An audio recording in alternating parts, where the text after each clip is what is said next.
नमस्कार दोस्तों, मैं हूं सात्विक बनर्जी और सैटिस कॉर्नर में आपका बहुत बहुत स्वागत है। जैसे कि आप लोग जानते हैं कि भारत एक एग्रीकल्चर देश है, राइट। और अभी भारत का पोटेंशियल एग्रीकल्चर में बहुत अच्छा खासा पोटेंशियल है, राइट।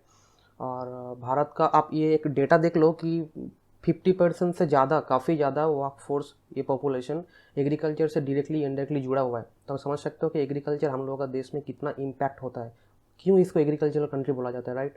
मिल्क ले लीजिए, स्पाइस ले लीजिए, सीड्स में, उसके बाद आपका बफेलो जो एनिमल हस्बेंड्री है, ये सब एरिया में इंडिया ऑल ओवर वर्ल्ड में टॉप लिस्ट में आती है। एक्सपोर्ट में या फिर राइस में भी एक्सपोर्ट में बोलिए या फिर इंडस्ट्रियल एस्पेक्ट में बोलिए, टॉप लिस्ट में आती है। तो कितना एस्पेक्ट है, कितना प्रॉस्पेक्ट है, आप समझ सकते हो कितना पोटेंशियल है इस इंडस्ट्री का, एग्रीकल्चर इंडस्ट्री का। मगर इससे बहुत फ़ायदा होता है, बहुत सारा कॉर्पोरेट फंड्स है, बहुत सारा कॉर्पोरेट कंपनी है, बहुत सारा है। मगर क्या हम लोग का किसान को इतना ज़्यादा इससे मुनाफा होती है? एक छोटा सा एग्जांपल ले लीजिए। अगर साउथ कोरिया में अगर कोई भी प्रोडक्ट का पकड़ लीजिए, किसी भी फूड प्रोडक्ट का 1 किलो पर किलो 40 रुपया होता है, तो उससे एक फार्मर को लगभग 30 से 35 रुपये मुनाफे मिलता है। अगर हम खरीदते हैं 40 रुपये में वहाँ पे जाके, तो किसान के घर में जाता है, किसान के पास जाता है 30 से 32 या 35 रुपये। वेयर एज इन इंडिया में ये परसेंटेज अप्रॉक्सीमेटली 50% आर पार, वहाँ पे 80-90%, यहाँ पे 50% अप्रॉक्सीमेटली, मतलब शायद 8 रुपये 10 रुपये ऐसे अप्रॉक्सीमेटली जाती है। तो समझ सकते हो जो मिडिल में जो इतना ज़्यादा सारा पैसा है, वो बहुत सारा जगह डिस्ट्रीब्यूट होता है, बहुत सारा जगह में जाता है। मगर किसान के पास जो एक्चुअली हम लोग के पास खाना पहुंचाती है, उसके पास ही ये पैसा का मैक्सिमम अमाउंट, ये रुपीज़ नहीं पहुंचती है। ये प्रॉब्लम बहुत सालों से चलता आ रहा है। आज़ादी से पहले कंडीशन वर्स था किसान का, उसके बाद बहुत सारा रूल्स लागू हुआ, कंटेम्प्रेरी गवर्नमेंट ने बहुत सारे रूल्स लाई, बहुत सारा चीज़ हुआ, मगर हालात उतना सुधरा नहीं अभी तक। कुछ छोटा मोटा कुछ स्टेट्स छोड़ के मैक्सिमम ओवरऑल इंडिया का किसान का हालत बहुत ख़राब है। इसीलिए लगभग मैक्सिमम किसान या उसका परिवार का लोग सोचते हैं, मतलब सोच रहे हैं, वो लोग डिसीजन ले रहे हैं कि हम लोग किसान खेतीबाड़ी नहीं करेंगे। तो समझ सकते हो कितना बड़ा प्रॉब्लम क्रिएट हो सकती है, राइट। और इस सब टॉपिक के बारे में, ये सब के नॉलेज के बारे में हम लोगों का जानना बहुत ज़रूरी है। लाल बहादुर शास्त्री जी ने जय जवान जय किसान का नारा लगाया था उस टाइम में।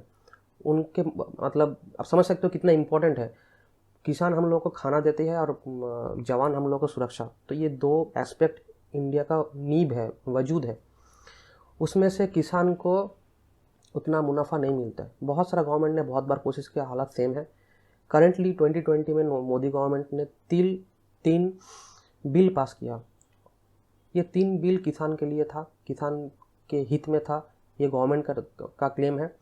और इसको ये बिल के बाद बहुत प्रोटेस्ट होना स्टार्ट हो गया। बिल पास होने के बाद अभी तक प्रोटेस्ट चल रहा है 1 साल से। आप लोग देखते हो न्यूज़ में, फार्म प्रोटेस्ट, फार्म बिल को लेके हर चीज़ चल रहा है। तो आज ये 3 बिल के बारे में, और ये 3 बिल कॉन्स्टिट्यूशनल है या नहीं, कोई बोला कि कॉन्स्टिट्यूशनल नहीं है बिल, कॉन्स्टिट्यूशनल है या नहीं, क्या है इसका बारीकी से हम लोग जांच करेंगे, जानेंगे आज बहुत सारे डेटा के साथ। आई कैन प्रॉमिस यू, आप एंड तक ये वीडियो देखिए, आप रिग्रेट नहीं करोगे। आपको फार्म बिल क्या है उसके बारे में पता चलेगा। फार्म हम लोग जो सिस्टम चल रहा है एग्रीकल्चर का, ये कैसे चल रहा है, क्या चल रहा है, इसका थोड़ा हिस्ट्री, इसका कॉन्टेम्पोररी करंट सिचुएशन क्या है, इसका पता चलेगा। उसके बाद एग्रीकल्चरल लॉ के बारे में पता चलेगा आपको। उसके बाद पता चलेगा कि हम लोग का कैसे पार्लियामेंट्री सिस्टम क्या है, थोड़ा बहुत पता चलेगा इसके बारे में भी। उसके बाद आपको पता चलेगा कि पार्लियामेंट में कैसे बिल एक लॉ के हिसाब से पास होती है, इसका पता चलेगा। थोड़ा बहुत पॉलिटिकल आइडिया आएगा। तो बहुत सारा नॉलेज आपको मिलेगा एक वीडियो से।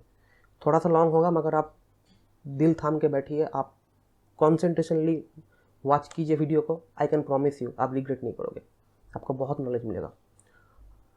मैं और टाइम वेस्ट नहीं करूँगा, यहाँ पे डायरेक्टली मैं पॉइंट में स्टार्ट करूँगा।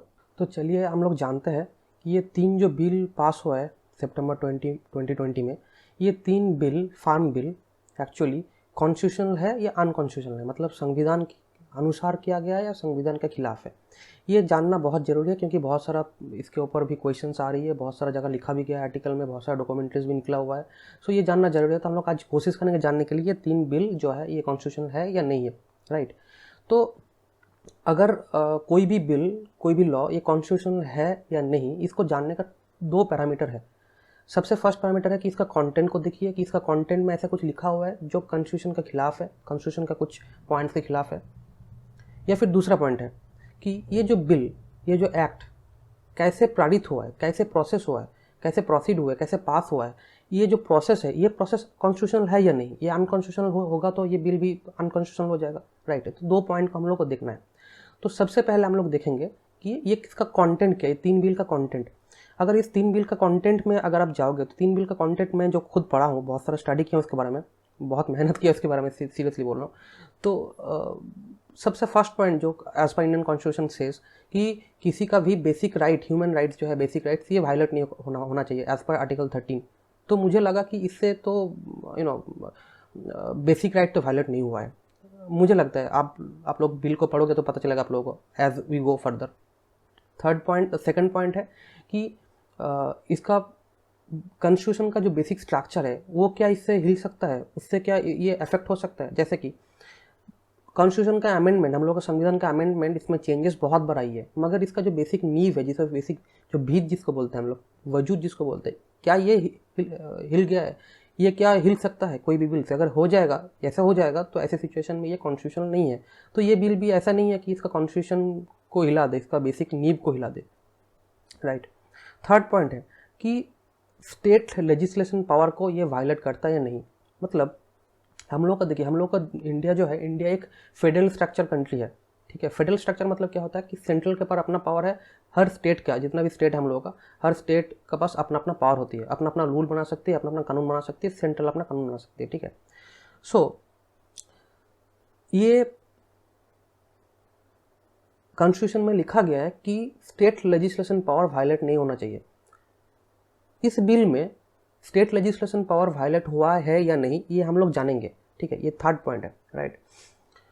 तो अगर हम लोग इसके बारे में डिटेल्स में जानना चाहते हैं, ध्यान से सुनिएगा, तो हम लोगों को अनुच्छेद 246, आर्टिकल 246 में हम लोगों को जाना पड़ेगा, जहाँ पे ये क्लियर कट लिखा हुआ है कि एक फेडरल स्ट्रक्चर में हम लोगों का कि स्टेट के पास, एक सेंट्रल के पास क्या क्या एस्पेक्ट में, कहाँ कहाँ सेंट्रल गवर्नमेंट अपना हस्तक्षेप करेगी, रूल बनाएगी, कानून बनाएगी, स्टेट कहाँ कहाँ अपना रूल बनाएगी, कानून बनाएगी, हस्तक्षेप करेगी, हैंडल करेगी, और एक दोनों का एक और एक लिस्ट है जहाँ पे दोनों स्टेट भी बना सकती है और सेंट्रल भी बना सकती है। इसको 3 लिस्ट बोला जाता है। एक है यूएल, यूनियन लिस्ट, जिसमें लिखा गया कि कहाँ कहाँ सेंट्रल कानून बना सकती है। एक होता है स्टेट लिस्ट, एसएल, जहाँ पे स्टेट कहाँ कहाँ कानून बना सकती है। और एक सीएल, जिसको बोलते हैं कॉन्करेंट लिस्ट। कॉन्करेंट लिस्ट में स्टेट और सेंट्रल गवर्नमेंट दोनों ही कानून बना सकती है कोई टॉपिक के ऊपर, कोई एस्पेक्ट के ऊपर, ठीक है।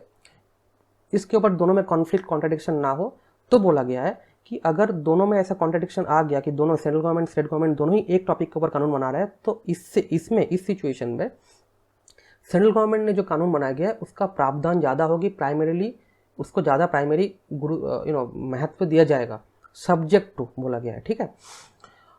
और अगर कॉन्फ्लिक्ट ज़्यादा बढ़ गया तो सुप्रीम कोर्ट इसमें इंटरवीन करेगी, राइट। अब देखिए, इस पर्टिकुलर बिल, ये जो बिल है ये एग्रीकल्चर रिलेटेड बिल है, राइट। स्टेट लिस्ट में एग्रीकल्चर और एग्रीकल्चर रिलेटेड जितना भी एस्पेक्ट है, इसका production, supply, trade and commerce, distribution, promotion, जितना भी है, इसके ऊपर साफ साफ लिखा हुआ है कि एग्रीकल्चर रिलेटेड जितना भी कानून है ये स्टेट बना सकती है। तो ऑब्वियसली इसका कानून बनाने का और जो पावर है, जो इसका जो देखभाल का जो एस्पेक्ट है, ये हस्तक्षेप, इसका अधिकार बस स्टेट को है। मगर आप कॉन्करेंट लिस्ट में जाओगे, कॉन्करेंट लिस्ट में एक 1944 में अमेंडमेंट हुई थी, जो हम लोग का जो एक्स प्राइम मिनिस्टर है, फर्स्ट प्राइम मिनिस्टर हम लोग का जो नेहरू जी है, उन्होंने एक अमेंडमेंट लाया था।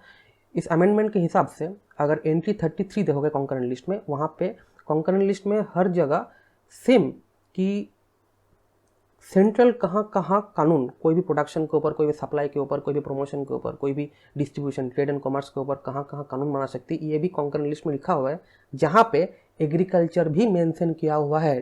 ध्यान से समझिएगा, मतलब as per concurrent list entry 33 ये साफ लिखा हुआ है कि एग्रीकल्चर के ऊपर सेंट्रल भी कानून बना सकती है, ठीक है। तो हो गया ना कॉन्ट्रडिक्शन।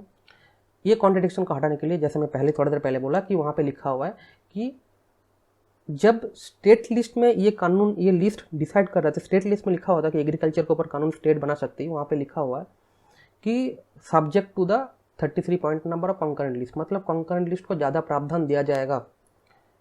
तो इस हिसाब से हम लोगों का सेंट्रल गवर्नमेंट जो रिसेंटली जो सितंबर 2020 बिल पास किया गया वो कॉन्करेंट लिस्ट का हिसाब से पास किया गया। मतलब कॉन्करेंट लिस्ट दिखा के वो बोल सकते हैं कि देखो कॉन्करेंट लिस्ट में लिखा है कि हम लोग भी एग्रीकल्चर के ऊपर कानून बना सकते हैं और हम लोगों को प्राइमरीली ज़्यादा कंसिडर किया जाएगा, राइट। तो as per constitution central government इस पे ऊपर कानून बना सकती है। तो कंटेंट के हिसाब से मुझे लगता है कि ये अनकॉन्स्टिट्यूशनल नहीं है। और भी बहुत सारे एडुकेटेड पर्सन है, उनका थॉट प्रोसेस भी जानना चाहिए। मैं जितना पढ़ा हूँ उसके बारे में, मुझे डॉक्यूमेंट्रीज देखा, आर्टिकल पढ़ा, मुझे इतना पर्सनली लग रहा है। नेक्स्ट हम लोग जाएंगे कि इसका प्रोसेस और procedure to pass the bill, मतलब ये 3 बिल कैसे पास हुआ और कैसे प्रोसेस में पास हुआ, क्या ये प्रोसेस कॉन्स्टिट्यूशनल है या नहीं, राइट। अगर हम लोग देखेंगे तो सबसे पहले हम लोग जान ले कि कोई भी बिल कैसे होता है। बिल क्या होता है कि कोई भी गवर्नमेंट बोला कि मुझे कानून लाना है इस देश में, जो हम लोग सिटीजन जो है फॉलो करेंगे, वो कानून लाने के लिए सबसे पहले एक बिल पास किया जाएगा, पारित किया जाएगा। सबसे पहले पारित किया जाएगा लोकसभा में। लोकसभा मतलब क्या होता है, इसको लोअर हाउस बोला जाता है। लोकसभा मतलब जैसे 2019 में हम लोगों का वोट हुआ, इलेक्शन हुआ, MPs member of parliament Lok Sabha के लिए, वो सब मिलकर हम लोग का लोकसभा का जो स्ट्रेंथ है 543 शायद, आई गेस, माफ़ कर दीजिएगा, थोड़ा मुझे एग्जैक्ट डाटा याद नहीं, इतना टोटल सीट है। इसमें से ज़्यादा जिसका पास एमपी है वही वहाँ पे लीड करेगा, वही गवर्नमेंट बनाती है। जैसे BJP NDA, BJP lead NDA, national democratic alliance, ये गवर्नमेंट चलाती है हम लोग का, ठीक है। बीजेपी इसका लीडर है क्योंकि बीजेपी के साथ ज़्यादा एमपी है, इसलिए। तो बीजेपी लेड एनडीए के पास ज़्यादा सीट है, एमपी सीट लोकसभा में, इसीलिए ये लोग गवर्नमेंट चला रही है, हम लोग का सेंट्रल गवर्नमेंट चला रही है, ठीक है। अब लोकसभा में पास करना पड़ेगा। लोकसभा में बिल पास हो गया तो उसके बाद ये जाएगा राज्यसभा, मतलब अपर हाउस। राज्यसभा मतलब क्या है, जो स्टेट को रिप्रेजेंट करती है। इसका एक अलग सा कैलकुलेशन, अलग सा मैं वीडियो बनाऊंगा। तो उसके बाद राज्यसभा में हम लोग का current seat 245, I guess 245 seat है। उसमें से जितना सेंट्रल एनडीए का जितना है, अपोजिशन का जितना है, देखा जाएगा कि इसका ज़्यादा है, उसी हिसाब से बिल जब आएगा तो ज़्यादा वोट मिला तो पास हो जाएगा राज्यसभा में। राज्यसभा में कोई बिल पास हो गया, उसके बाद प्रेसिडेंट साइन करेंगे, उसके बाद ये एज ए कानून लागू हो जाएगा। हम आप सब मिलकर ये कानून को फॉलो करेंगे। This is the basic structure. इसका बहुत डिटेल्स है, मैं बताऊंगा। तो बेसिक स्ट्रक्चर ऐसे कानून लाया जाता है हम लोगों का। ये that's why MPs are called law makers, you can say law maker बोला जाता है इन लोगों को। तो और एक छोटा पॉइंट भी है जो समझ लीजिए, छोटा मतलब बहुत इंपैक्ट करने वाला छोटा पॉइंट है, जिसको बोलते हैं ऑर्डिनेंस, मतलब अध्यादेश। ऑर्डिनेंस और अध्यादेश मतलब होता है कि कोई ऐसा सिचुएशन अगर आ गया कि ये पार्लियामेंट, ये जो आप देखते हैं ना पार्लियामेंट में डिस्कस चलता है, बहुत सारा सब एमपीज मिलके झगड़ा चल रहा है, डिस्कस चल रहा है, बहुत सारे टॉपिक के ऊपर डिस्कशन चल रहा है। अगर कोई सिचुएशन आए जहाँ पे पार्लियामेंट सेशन नहीं चल रहा है, दोनों ही parliament, Rajya Sabha Lok Sabha parliament session नहीं चल रहा है, ठीक है, तो उस हिसाब से अगर बहुत जरूरी हो जाए, कोई इमरजेंसी सिचुएशन है, तो गवर्नमेंट चाहे तो कोई बिल, कोई कानून बना सकती है ऑर्डिनेंस पास करके, ठीक है। उसके बाद इमीडिएटली प्रेसिडेंट को साइन कर देंगे और प्रेसिडेंट साइन करने के बाद वो एज ए कानून लागू हो जाएगा पूरा देश में। इसको बोलते हैं ऑर्डिनेंस या अध्यादेश। ये जो 3 बिल है ये ऑर्डिनेंस में पास किया गया था। क्यों मुझे पता नहीं कि क्यों इतना जल्दी हो गया कि ऑर्डिनेंस में पास करवाना पड़ा, मगर ऑर्डिनेंस में पास करवाया गया था। मगर ऑर्डिनेंस का एक रूल है कि ऑर्डिनेंस पास करने के बाद जब कानून लागू हो गया, उसके इमीडिएटली नेक्स्ट जब कोई पार्लियामेंट्री सेशन स्टार्ट होगा, मतलब वो जो मैं बोला था ना डिस्कशन वगैरह वगैरह, ये स्टार्ट होगा, उसका 6 हफ्ते के अंदर इसको दोनों हाउसेस में, राज्यसभा लोकसभा दोनों हाउसेस में पास करना पड़ेगा। जैसे मैं बोला प्रोसीड्योर, वैसे पास करना पड़ेगा। अदरवाइज पास नहीं होगा। कोई भी हाउस में अटक गया, मतलब लोकसभा में बिल पास हो गया, राज्यसभा में जाके अटक गया, वो बिल पास नहीं हुआ किसी भी तरह, 6 हफ्ता क्लियर हो गया, क्रॉस कर गया, तो ये अध्यादेश, ये ऑर्डिनेंस खारिज हो जाएगी, ठीक है। 5 जून 2020 को गवर्नमेंट ने ये ऑर्डिनेंस जारी किया था। इसका नेक्स्ट 14 सितंबर 2020 को मानसून सीजन स्टार्ट होने वाली थी। गवर्नमेंट को अच्छी तरह से पता था कि मुझे 6 वीक के अंदर, करंटली सीजन है, इसी के अंदर मुझे पास करना पड़ेगा, वरना बहुत दिक्कत हो जाएगा। उसके बाद विंटर सीजन आएगी, कब आएगी, बहुत दिक्कत हो जाएगा, इसमें पास करवाना है, वरना अध्यादेश खारिज हो जाएगी। गवर्नमेंट ने क्या किया, लोकसभा में जाके बिल को प्रिस्क्राइब किया, बिल को प्रेजेंट किया। वहाँ पर जाके ऑब्वियसली वहाँ पे एनडीए का अप्रोक्सीमेटली 350 एमपीज है, तो ऑब्वियसली उसका ज़्यादा तो स्ट्रेंथ है वहाँ पे, तो ईजिली वहाँ पे पास हो गया, क्लियरली पास हो गया, ठीक है। उसके बाद बिल जब पास हो गया, जैसे मैं पहले बोला कि उसके बाद राज्यसभा में आएगी बिल पास करने के लिए, तो राज्यसभा में आया। राज्यसभा में टोटल 245 सीट है, जिसमें से अप्रोक्सीमेटली 100+ एनडीए बीजेपी का है और बाकी अपोजिशन का है। इसका मतलब ये नहीं कि अपोजिशन के पास मेजोरिटी है, किसी के पास भी मेजोरिटी नहीं था उस टाइम में, ठीक है। मगर एक आंकड़ा होता है, इसका अलग से कैलकुलेशन होता है, एक आंकड़ा होता है। राज्यसभा मतलब जो स्टेट को रिप्रेजेंट करती है, क्योंकि स्टेट अपना रिप्रेजेंटेटिव भेजती है वहाँ पे राज्यसभा में, ठीक है। तो जिसके पास जितने स्टेट गवर्नमेंट का पावर है, जो पार्टी के पास, उसके पास ज़्यादा यूजुअली राज्यसभा में स्ट्रेंथ होती है, ठीक है, ये कोई वोट नहीं होता, आप वोट राज्यसभा के लिए आप वोट नहीं दोगे, ये अलग सा होता है, अलग सा मामला है, समझाऊंगा बाद में।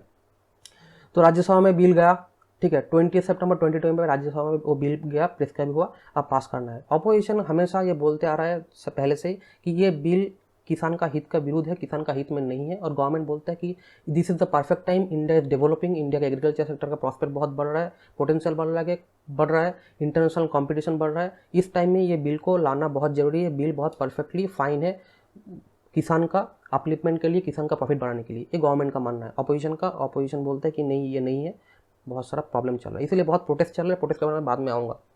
राज्यसभा में गया, राज्यसभा में ऑब्वियसली अपोजिशन ने बोला कि नहीं, ये बिल पास नहीं होगा, डिस्कस कीजिए, ये कीजिए, वो कीजिए, और सिलेक्ट कमेटी में भेजिए। सिलेक्ट कमेटी मतलब क्या होता है कि कोई भी बिल के ऊपर कोई डिस्कशन नहीं हो रहा है, कोई अपोजिशन नहीं मान रहा है, कोई कैओस हो रहा है, तो बोला जाता है, प्रिस्क्राइब किया जाता है गवर्नमेंट को कि ये बिल को आप सिलेक्ट कमेटी में दो। सिलेक्ट कमेटी मतलब कुछ सब पार्टी मिल के रिप्रेजेंटेटिव आएगा, कुछ टाइम तक बैठ के बातचीत करेगा, सुलझने का कुछ हल निकालने के लिए वो लोग अपना डिस्कस करेगा, उसके बाद एक रिपोर्ट जारी करेगा, रिपोर्ट के अनुसार फर्दर स्टेप लिया जाएगा, इसको सिलेक्ट कमेटी बोला जाता है। मगर गवर्नमेंट को पता था कि अगर 6 हफ्ते के अंदर, मैं बोला था 6 हफ्ते के अंदर बिल ना पास किया जाए तो ऑर्डिनेंस क्लियर खारिज हो जाएगा, राइट। तो सिलेक्ट कमेटी में भाई नहीं जाना है, गवर्नमेंट बोला कोई सिलेक्ट कमेटी में नहीं जाएगा, आज ही राज्यसभा में ये बिल पास करके ही होगा। कहीं कहीं मैं भी पढ़ा हूँ, ये भी क्लेम किया जा रहा है कि अगर उस दिन का आप रिकॉर्ड दोगे, राज्यसभा का उस दिन अटेंडेंस रिकॉर्ड दोगे, तो एनडीए का नंबर ऑफ एमपीज ज़्यादा थी उस दिन पे, ठीक है। अब ये तो डिबेटेबल है, कोई बोलता है नहीं था, अपोजिशन बोलते हैं हम लोग का ज़्यादा था, गवर्नमेंट का बोल रहा है, एनडीए बोल रहा है कि हम लोग का ज़्यादा था। तो ये एक बहुत बड़ा कैओस चल रहा है उस दिन, बहुत, आप उस दिन का वीडियो देखोगे तो बहुत कैओस चला था उस दिन ये बिल को लेके। अब देखिए, बात यह है कि कोई भी बिल को पास करने के लिए राज्यसभा में क्या होगा, मेजोरिटी होना जरूरी है, जैसे लोकसभा में था मेजोरिटी होना जरूरी, मेजोरिटी वोट चाहिए ना। अगर पकड़ लीजिए 245 सीट में से पकड़ लीजिए 100 बीजेपी का सीट है, एनडीए का सीट है, और बाकी 145 अपोजिशन के पास है। अपोजिशन एंड कुछ पार्टीज ऐसी भी होती है जो ओपनली सपोर्ट भी करते हैं, ओपनली सपोर्ट नहीं भी करता है, चुपचाप है, मतलब डिप्लोमेटिक है, किसी साइड में नहीं, सब मिला के ऐसा है। तो गवर्नमेंट को पता है कि अगर वो 45 अगर ऐसे एमपी है जो डिप्लोमेटिक है, जो ओपनली सपोर्ट करेगा भी, नहीं भी करेगा, मतलब ओपनली कुछ नहीं करेगा, ये अगर उस दिन एब्सेंट हो जाए, या फिर अपोजिशन का कोई एमपी उस दिन एब्सेंट हो जाए, तो काउंट घट के 200 अप्रोक्सीमेटली आ जाएगा। अगर काउंट घट गया, टोटल टारगेट काउंट हट गया, तो मेन जो 2/3 मेजोरिटी है, मतलब अप्रोक्सीमेटली 50% वोट चाहिए जिताने के लिए, वो भी कम हो जाएगा। बीजेपी को पता था अगर मैं पूरा अपना एमपीज को उस दिन बुला लो, 100 प्लस करवा लो, उस दिन शायद 110 या 109 ऐसे था, अब मुझे आंकड़ा उतना डिटेल्स में पता नहीं, और अगर मैं बाकी सबको एब्सेंट करवा दूँ उस दिन, किसी तरह ना आए बोल के कि आप मत जाओ, ये ना जाओ, कोई ना जाओ, तो जीत जाऊंगा, निकल जाएगा।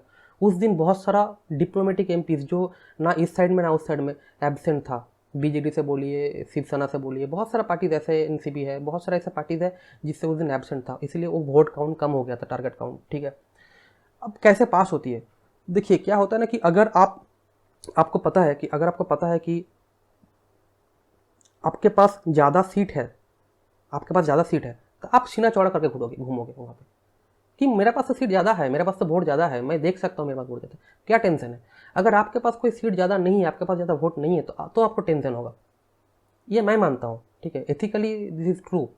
उस दिन क्या हुआ था ना, उस दिन मुझे लगता है कि गवर्नमेंट को भी टेंशन था कि कितना एमपीज़ है, कितना एमपीज़ नहीं है, क्या है नहीं है, क्या हो सकता नहीं हो सकता, ठीक है।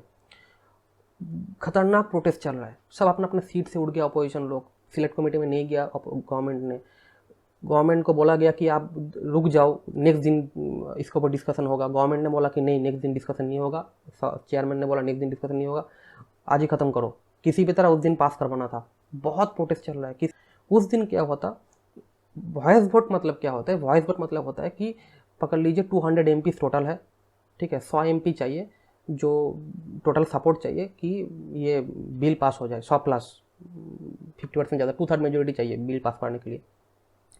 अगर ऐसा हो कि 200 out of 200 total seat MPs 190 yes में है, फॉर में है, और 10 अगेंस्ट में है, तो क्या होगा, सब जो चेयरमैन वो बोलेंगे those who are in for of that bill please say ayes, मतलब येस, तो सब कोई अपना वॉइस उठा के बोलेगा आयज आयज आयज आयज बोलेगा, तो क्या होगा, जो चेयरमैन है ऊपर बैठे हैं उनको पता, उनको अच्छे से सुनाई देगा कि डेंसिटी कहाँ से ज़्यादा है, तो ज़्यादा आवाज़ जहाँ से आएगी मतलब क्या होता है कि येस है, येस से ज़्यादा आवाज़ आएगी। अगर नोज जो है, those who are against this bill please noes, तो नोज करके 10 आदमी ने 10 सीट ने बोला, एमपीज ने बोला, तो उनको क्लियरली पता है कि ये बहुत कम है, तो और फर्दर प्रोसेस में नहीं जाएगा, बिल को वहाँ पे bill has been passed, bill is pass बोल के बिल पास कर दिया, ठीक है। मगर अगर ऐसा हो कि 100 इसका है, 100 इसका है, या फिर 110 इसका है, 190 इसका है, अप्रोक्सीमेटली आपको ध्वनि वोट से, वॉइस वोट से, येस और नो पता चलेगा कि कहाँ पे डेंसिटी ज़्यादा है, कहाँ पे डेंसिटी नहीं है। उस दिन वही हुआ था। क्या हुआ था कि मैक्सिमम 8 या 10 अपोजिशन एमपीज़ को सस्पेंड कर दिया गया था बैड बिहेवियर की वजह से, ठीक है। मैक्सिमम एमपीज़ अपना सीट छोड़ के सामने आके प्रोटेस्ट कर रहा था, चिल्लम चिल्ली चल रहा था, ठीक है, प्रोटेस्ट चल रहा था। उस हिसाब से बोला गया कि those who are in favour of the bill says yes, BJP वाला, इंडिया वाला सब येस, आयज कर दिया, येस कर दिया, ठीक है। दोज इनर से नोज, तो ये तो कैओस चल रहा है, ये चल रहा है, झमेला चल रहा है। बीजेपी गवर्नमेंट इन लोगों का बोलना है कि उस दिन हम लोगों का स्ट्रेंथ ज़्यादा था, हम लोग आईएस बोले थे, इस हिसाब से हम लोग जीत गए थे। उस दिन चेयरमैन ने वो वॉइस वोट का हिसाब से ही वो बिल पास कर दिया था, और इसी से प्रॉब्लम स्टार्ट होती है, क्योंकि बहुत सारे एमपीज़ ने बोला था कि नहीं, वॉइस वोट्स में पता नहीं चला ठीक से, हम लोगों का स्ट्रेंथ ज़्यादा था, आप सिलेक्टिव वोट, रिकॉर्डेड वोट या फिर डीवीसी वोट कर पाओ, मतलब प्रेस, यहाँ पे होता है second option, press button press, मतलब आप येस अपना डेस्क में, हर कोई एमपीज़ का अपना डेस्क में एक रेड ग्रीन बटन रहेगा, अब ग्रीन दबाओगे तो वहाँ पे येस आ जाएगा, रेड दबाओगे तो नो आ जाएगा, राइट। उससे क्या होता है, क्लियर कट एक मैसेज आएगा कि इतना टोटल आउट ऑफ 200 इतना टोटल येस फॉर्म में है, इतना टोटल नोज में है, अकॉर्डिंगली बिल पास होगा। उस दिन ये वाला डीवीसी रिकॉर्डेड वोट हुआ ही नहीं था। इसका जस्टिफिकेशन गवर्नमेंट दे रहा है कि गवर्नमेंट, या फिर आप बोलिए कि जो चेयरमैन है वो दे रहा है, सदन का चेयरमैन, कि उस दिन कोई अपना सीट में नहीं था, सब सीट से उठ के कोई बाहर चला गया, वॉकआउट कर दिया, बॉयकॉट कर दिया, झमेला कर रहा है, तो वॉइस सिलेक्टिव वोट कैसे करवाऊंगा। तो आप समझ सकते हो कि उस दिन के बारे में बहुत दो पार्टी का, अपने अपोजिशन बोलिए, गवर्नमेंट बोलिए, हर कोई बोलिए, अपना अपना जस्टिफिकेशन है, ठीक है। मगर इतना तो श्योर है कि उस दिन कुछ ना कुछ डिस्प्यूट हुआ था, जिस डिस्प्यूट के चलते ये इतना बड़ा, अभी तक इसके बारे में अभी तक बहुत सारा प्रॉब्लम चल रही है, प्रोटेस्ट चल रही है। उस दिन क्या होता है ये इसके बारे में अपोजिशन का कहना है कि अनकॉन्स्टिट्यूशनल वे में वो निकला गया है, क्यों डीवीसी वोट नहीं करवाना दिया गया। गवर्नमेंट को कहना है, चेयरमैन को कहना है कि नहीं, उस दिन कोई सीट में था ही नहीं। अपना अपना सबका ओपिनियन है, और मुझे लगता है कि उस दिन तो डिस्प्यूट हुआ था, जिसके बारे में बात करना जरूरी है। और डेमोक्रेटिक कंट्री में ये चीज़ बहुत ख़तरनाक साबित हो सकती है, ये मुझे मानना है। तो एथिकली आप बोल सकते हो कि उस दिन कुछ तो डिस्प्यूट प्रॉब्लम हुई थी, राइट। मगर जैसे कि मैं पहले बोला कि कहीं पे मैं तो ये भी पढ़ा हूँ कि उस दिन का रिकॉर्ड के हिसाब से इंडिया का सीट ज़्यादा था, तो ऑब्वियसली अगर इंडिया का सीट ज़्यादा होगा तो इंडिया का ज़्यादा ही वोट आया होगा उस दिन का, क्योंकि उस दिन कुछ पार्ट के लिए म्यूट भी कर दिया गया था राज्यसभा को। उस दिन कुछ देर के लिए म्यूट कर दिया गया था, स्थगित कर दिया गया था काम। तो ये सब कुछ बहुत डिस्प्यूट हुआ था, आप देख लीजिएगा, उतना डिटेल्स में नहीं जाऊँगा। अब देखिए, अगर तो उस दिन जो भी हुआ वॉइस वोट में, मतलब रिकॉर्डेड वोट हुआ नहीं उस दिन, वॉइस वोट में उस दिन वो बिल पास हो गया था, ठीक है, वो बिल पास हो गया, जिसके साथ बाद प्रॉब्लम और भी ज़्यादा ट्रिगर हो गया। अब देखिए क्या है कि अगर आप मान भी लो कि उस दिन अगर इंडिया का सीट काउंट कम होता और राज्यसभा से बिल थ्रू डिविसिव और रिकॉर्डेड वोट पास नहीं होता, जीत जाता, अपोजिशन जीत जाता, गवर्नमेंट को बिल पास नहीं होना था, तो भी अगर गवर्नमेंट चाहे तो बिल पास करवा लेता, बिल पास करवा लेता। कैसे, देखिए, कॉन्स्टिट्यूशन में जॉइंट सीटिंग का जिक्र किया हुआ है, ठीक है। जॉइंट सीटिंग मतलब होता है कि अगर किसी भी तरह अगर पार्लियामेंट में, मतलब लोकसभा में अगर बिल पास नहीं हुआ और राज्यसभा में, लोकसभा में पास हो गया और राज्यसभा में पास नहीं हुआ, या फिर सेम सिचुएशन आ गया कि बिल पास नहीं हो रहा है, या कॉन्फ्लिक्ट हो गया, अटक गया है, तो अगर गवर्नमेंट अपील करे, गवर्नमेंट चाहे, और अगर सदन का चेयरमैन चाहे, प्रेसिडेंट को से अप्रूवल ले, हर जगह अगर अप्रूवल ले पार्लियामेंट से, क्योंकि ये जो जॉइंट सीटिंग है इसको मेनली डायरेक्ट करते हैं लोकसभा, पार्लियामेंट, ठीक है, लोकसभा डायरेक्ट करती है। अगर लोकसभा के चेयरमैन अगर चाहे तो उसको 2-3 दिन के अंदर जॉइंट सीटिंग बुला देता। जॉइंट सीटिंग मतलब होता है क्या, लोकसभा राज्यसभा का टोटल जो सीट काउंट है, जैसे लोकसभा का सीट काउंट है 543, अप्रोक्सीमेटली 543 आई गेस, और राज्यसभा का सीट काउंटर है 245, टोटल 543 प्लस 245 मिला के होता है 783 टोटल सीट होता है। टोटल उसमें से जो भी वोट में रिजल्ट आएगा उसी को कंसीडर किया जाएगा, मतलब जॉइंट सीटिंग होगा, ठीक है, दोनों हाउस का। इस हिसाब से देखिए बीजेपी एनडीए उस दिन भी वो बिल पास करवा लेता, उस टाइप से भी कैसे होता देखिए। फर्स्ट ऑफ ऑल कि राज्यसभा का जो प्रेसिडेंट है, सदन का जो हेड है वो भी बीजेपी से है, लोकसभा का जो हेड है, जो प्रेसिडेंट का जो चेयरमैन है लोकसभा जो सदन का, वो भी बीजेपी से है, प्रेसिडेंट भी तो बीजेपी से ही था। तो हर कोई अगर बीजेपी का लीडर है, अगर एनडीए का लीडर है, आप समझ सकते हो, अगर जिसके पास पावर है, ज़्यादा सीट है, तो वही उसी का हिसाब से चलेगा। तो कोई साइन कर दिया कि चलो 2 दिन के अंदर, 2-3 दिन के अंदर जॉइंट सीटिंग करवाना है, जॉइंट सीटिंग होगा। जॉइंट सीटिंग में क्या होगा, टोटल सीट किया जाएगा। अब देखिए ना, लोकसभा में एनडीए का इटसेल्फ 350 अप्रोक्सीमेटली 350 प्लस सीट है, चाहे कितना 2/3, और राज्यसभा में 100 प्लस तो हो गई, 350 प्लस 100 मतलब 450 तो वहीं पे जा रहा है। आउट ऑफ 783 450 सीट तो बीजेपी लेड एनडीए का तो हो ही जा रहा है। तो इजीली पास करवा लेता ना, इजीली पास करवा लेता। तो गवर्नमेंट अगर चाहे, गवर्नमेंट के पास मेजोरिटी है, गवर्नमेंट चाहे तो कोई भी पास करवा सकती है, आपको कोई कुछ नहीं कर सकता। इस बार गवर्नमेंट ने पास करवा लिया।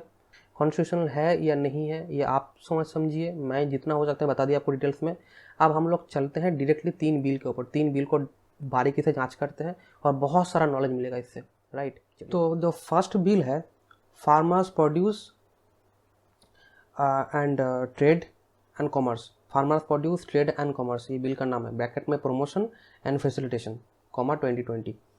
ये जो बिल है, अगर आप ये फर्स्ट बिल है, ठीक है। 3 बिल टोटल एज ए कानून लागू किया गया था, इसमें से फर्स्ट वन ये है। तो इसको पहले जानते हैं, farmers produce trade and commerce, promotion and facilitation. तो फार्मर्स प्रोड्यूस मतलब क्या होता है, फार्म जो प्रोड्यूस करते हैं, चावल, गेहूँ, वेजिटेबल्स, फ्लावर्स, उसके बाद ये एग्रीकल्चर सेक्टर में आती है, अलॉन्ग विथ यहाँ पे एक्चुअली इस सेगमेंट में आप एनिमल हस्बेंड्री, फिशरी, इसको भी इंक्लूड कर सकते हो। तो ये सब फार्मर्स प्रोड्यूस है, इसको बोल सकते हो, राइट। उसके बाद है ट्रेड। ट्रेड मतलब क्या होता है, ट्रेड मतलब होता है ये सब चीज़ जो प्रोड्यूस है इसका ट्रेडिंग करना, ठीक है, मतलब बिजनेस करना, ट्रेडिंग करना, ये सब।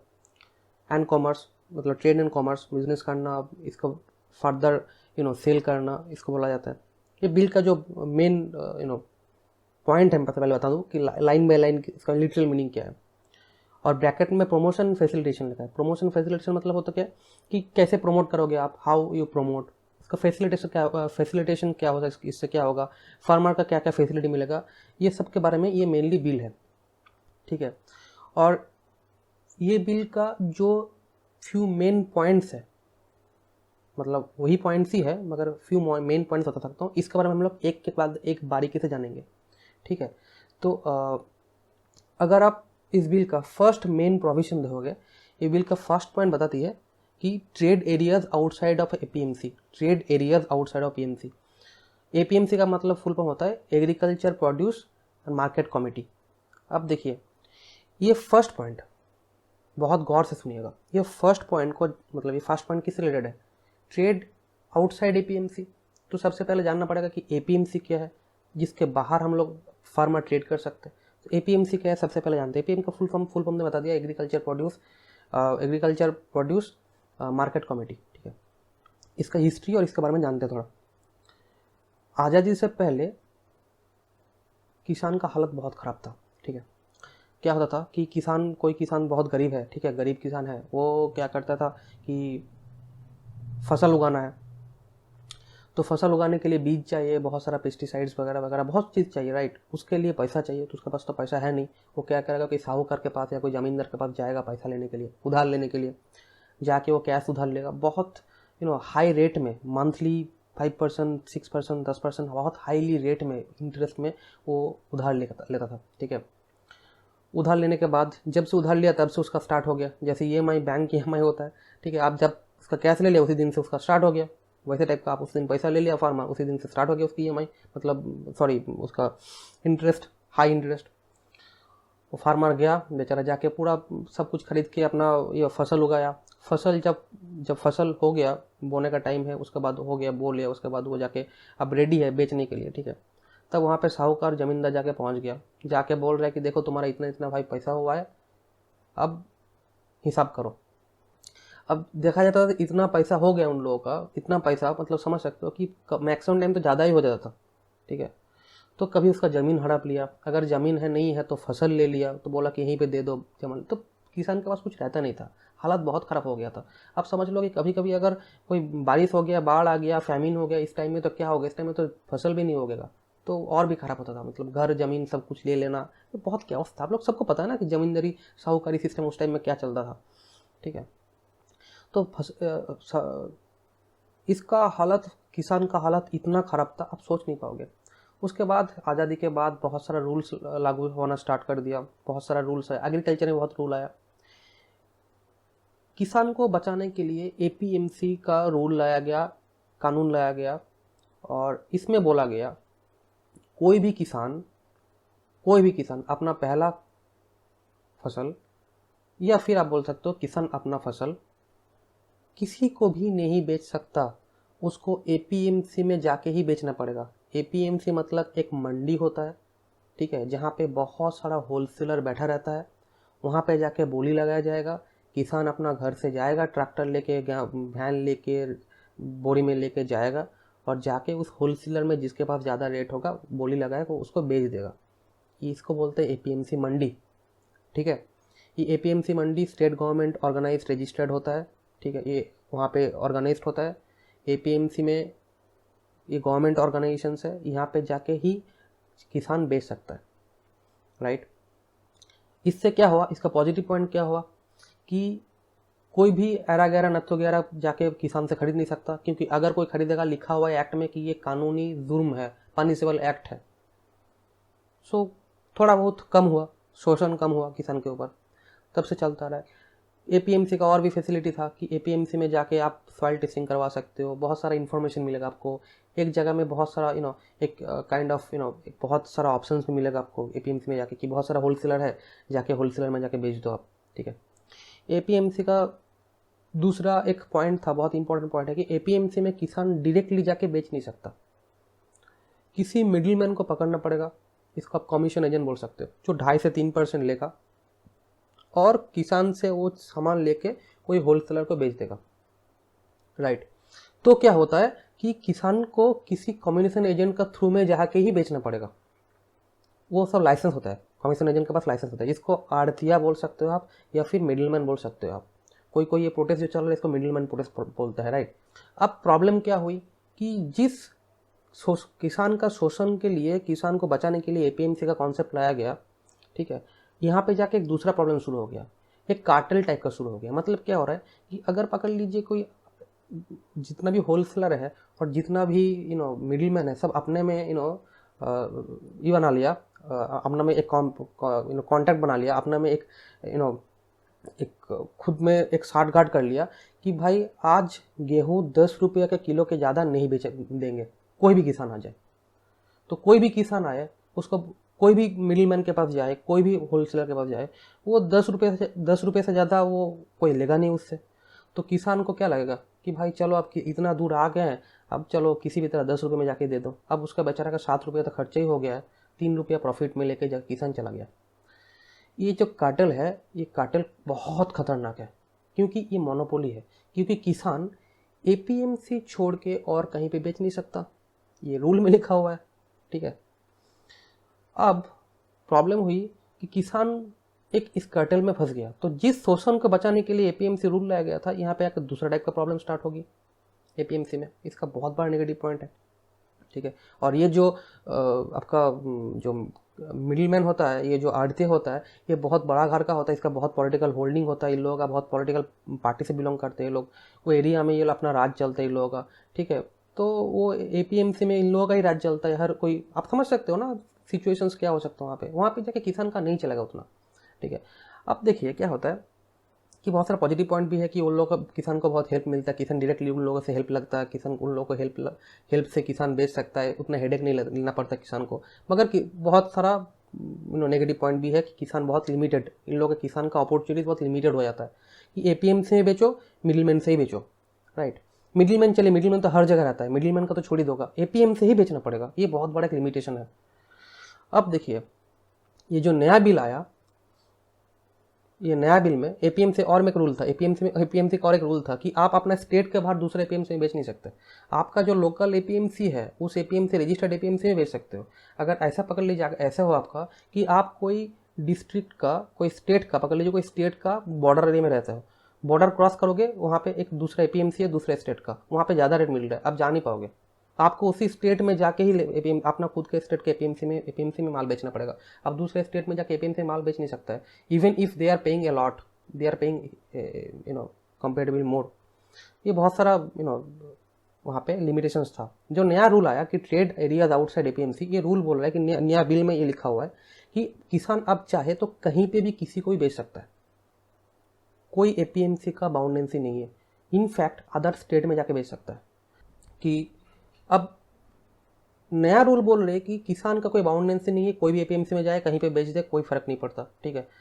कोई भी प्राइवेट प्लेयर हो, यहाँ पे पॉइंट गौर से नोटिस कीजिएगा, कोई प्राइवेट प्लेयर हो, प्राइवेट कंपनी हो, कोई भी कोल्ड स्टोरेज हो, कोई भी वेयर हाउस हो, कोई भी फूड एंड पैकेजिंग स्टोरेज हो, इवन आप और मैं, प्रोवाइडेड आप लोगों के पास एक पैन कार्ड हो, कोई भी जाके किसान से खरीद सकता है, डायरेक्टली जाके खरीद सकता है, किसान डायरेक्ट उसको बेच सकता है। किसान के पास कोई ऐप है, किसान ऐप में जाके या कोई ऑनलाइन है, बोल देगा कि अब देखो मेरे पास इतना है, कोई आके खरीद लो, जाएगा अपना, उसका जो बायर है उसका अपना जिम्मेदारी है, वो जाएगा ट्रैक लाएगा, क्या करेगा उसका जिम्मेदारी है। किसान बोल देगा कि मुझे 20 रुपये चाहिए भाई, तो जाएगा 20 रुपये देगा, सामान ले लेगा किलो में।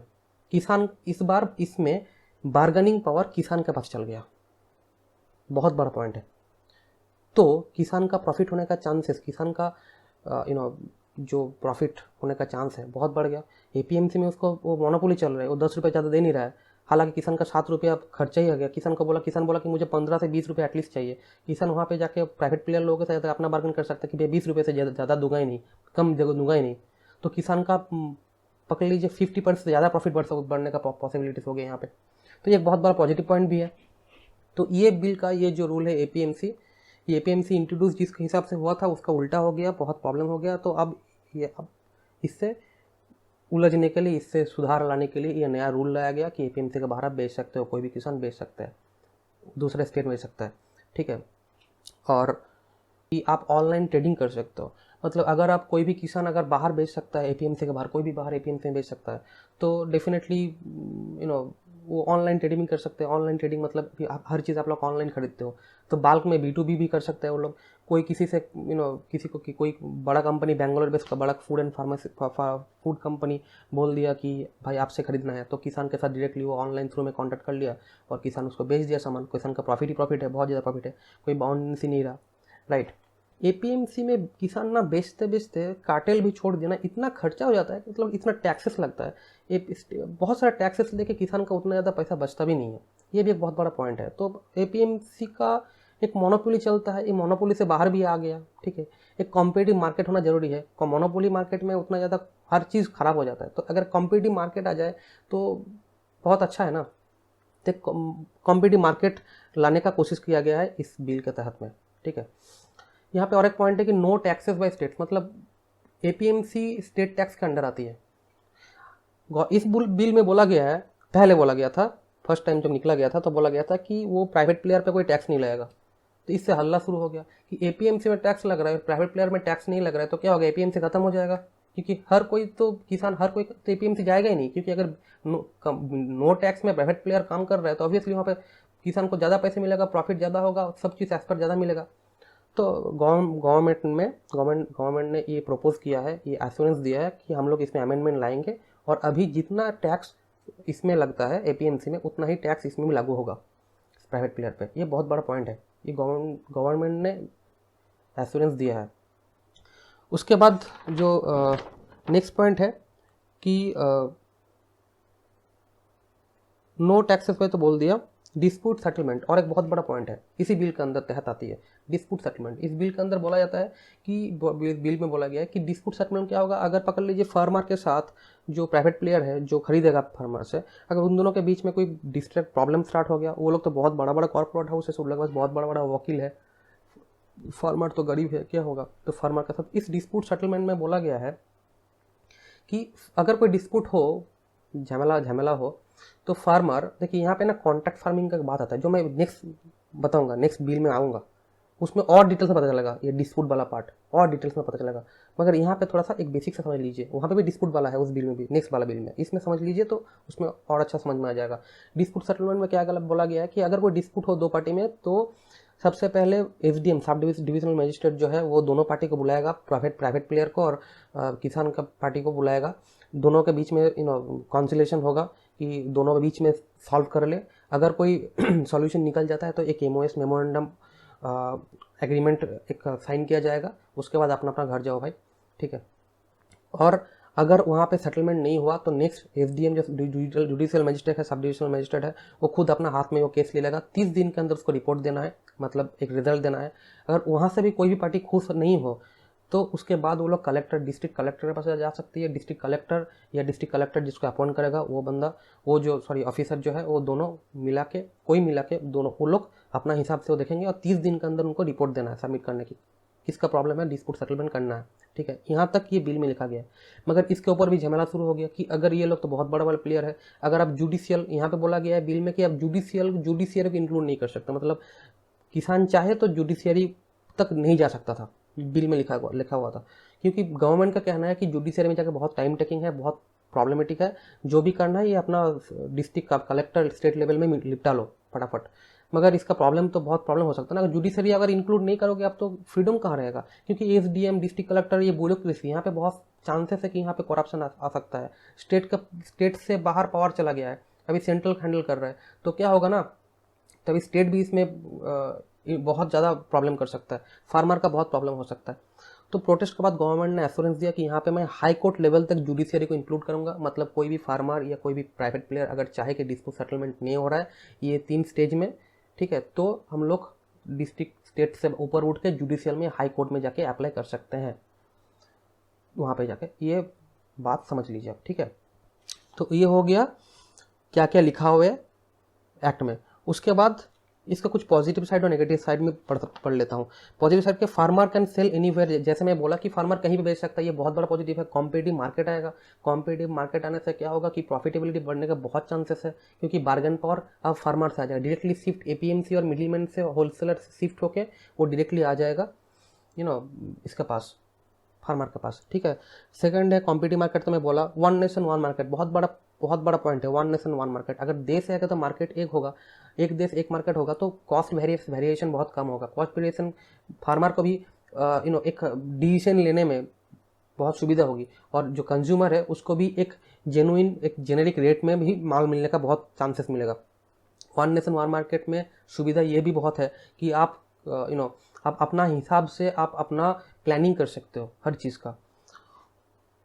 इनोवेशन बहुत बड़ा पॉइंट है, इनोवेशन। देखिए क्या होता है ना, कि जब भी corporate house private player involve हो जाएगा तो इनोवेशन का बहुत ज़्यादा चांसेस आ जाएगा, क्योंकि प्राइवेट प्लेयर को पता है कि ये जो यहाँ पे जो फसल हो गया उसी को लेके मुझे बेचना है, अच्छी जगह में कहीं पे बेचना है, तो वो लोग चाहे तो यहाँ पे जाके इन लोगों को किसान का हेल्प कर सकते हैं कि देखो मैं इतना साइंटिफिक रिसर्च टीम भेज सकता हूँ, यहाँ पे देखो ये मैं टीम भेज सकता हूँ, मैं अच्छा क्वालिटी का बीज भेज सकता हूँ, तुम बस उसको उगाओ। तो इससे क्या होगा ना, इनोवेशन होगा। किसान का जो नेक्स्ट जनरेशन है, बच्चा है, लड़का लड़की जो है, वो लोग इन्वॉल्व हो सकता है कि यहाँ पे एक अपॉर्चुनिटीज मिल रहा है, क्योंकि हम लोग डायरेक्टली बड़ा कॉर्पोरेट हाउस के साथ जुड़ रहे हैं, तो इससे क्या होगा, एक अपॉर्चुनिटी मिलेगा, इनोवेशन मिल सकता है, ठीक है।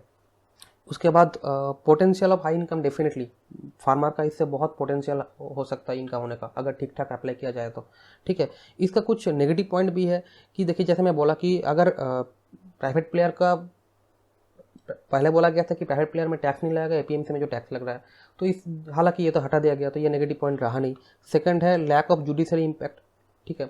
मतलब क्या होता है कि जुडिशरी इसमें इन्वॉल्व नहीं होगा, पहले बोला गया था ओनली एसडीएम और कलेक्टर लेवल तक, ये भी गवर्नमेंट ने बोल दिया कि नहीं, अब जुडिशरी इन्वॉल्व हो सकता है हाई कोर्ट तक, तो ये भी नेगेटिव पॉइंट नहीं रहा।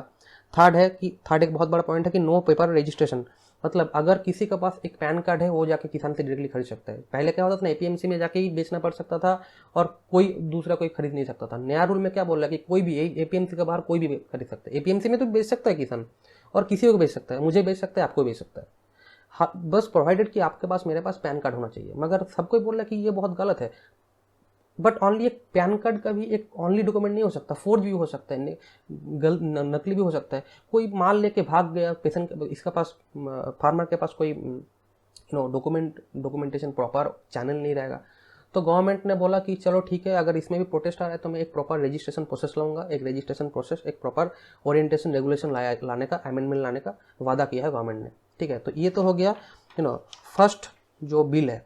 फर्स्ट बिल के हिसाब से आपको होप कि आपको पता चल गया होगा, कॉन्सेप्ट क्लियर हो गया कि फर्स्ट बिल बहुत बड़ा इंपॉर्टेंट बिल है, एपीएमसी रिलेटेड बिल है ये है। ठीक है, सो अब जो सेकंड एक्ट है, आप सेकंड बोलिए या नेक्स्ट बोलिए, जो एक्ट है उसके बारे में हम लोग जानते हैं कि वो उसमें क्या लिखा हुआ है और उसका मीनिंग क्या है, व्हाट दैट स्टेट्स, बारीकी से जानते हैं, थोड़ा कंसंट्रेशन देके सुनिएगा।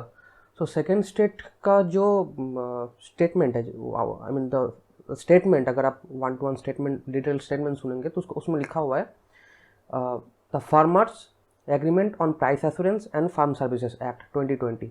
फार्मर्स के साथ साइड में ब्रैकेट में एम्पावरमेंट एंड प्रोटेक्शन लिखा हुआ है। ठीक है, इस एक्ट को आप कॉन्ट्रैक्ट फार्मिंग भी बता सकते हो, मतलब कॉन्ट्रैक्ट फार्मिंग इसका, अगर इस एक्ट का आप जीस्ट करोगे तो इसका मेन, इसका अगर एक 2 शब्दों में इसको बोला जाए तो इसको कॉन्ट्रैक्ट फार्मिंग बोल सकते हो आप इस लॉ को। और बहुत ही इंपॉर्टेंट ये एक्ट है। फर्स्ट वाला तो इंपॉर्टेंट था ही था, उसका एक्सटेंशन में आप इसको बता सकते हो, क्योंकि फर्स्ट एक्ट जो था उसमें क्या बोला था कि मेन जो पॉइंट था कि आउटसाइड ऑफ एपीएमसी आप ट्रेड कर सकते हो, मतलब प्राइवेट प्लेयर्स, वेयर हाउसेस वगैरह वगैरह सब इन्वॉल्व होगा।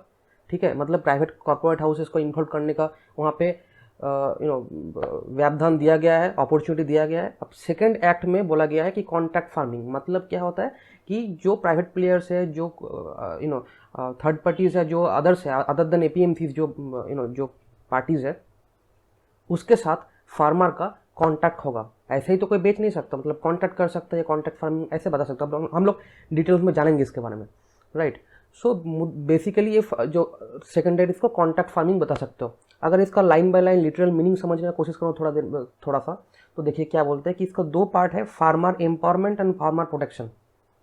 मतलब फार्मर को कैसे एम्पावर किया जाए और फार्मर को कैसे प्रोटेक्ट किया जाए, मतलब फार्मर का इंटरेस्ट को और बढ़ाया जाए और फार्मर के प्रोटेक्शन में जो इंटरेस्ट है उसको देखा जाए, राइट।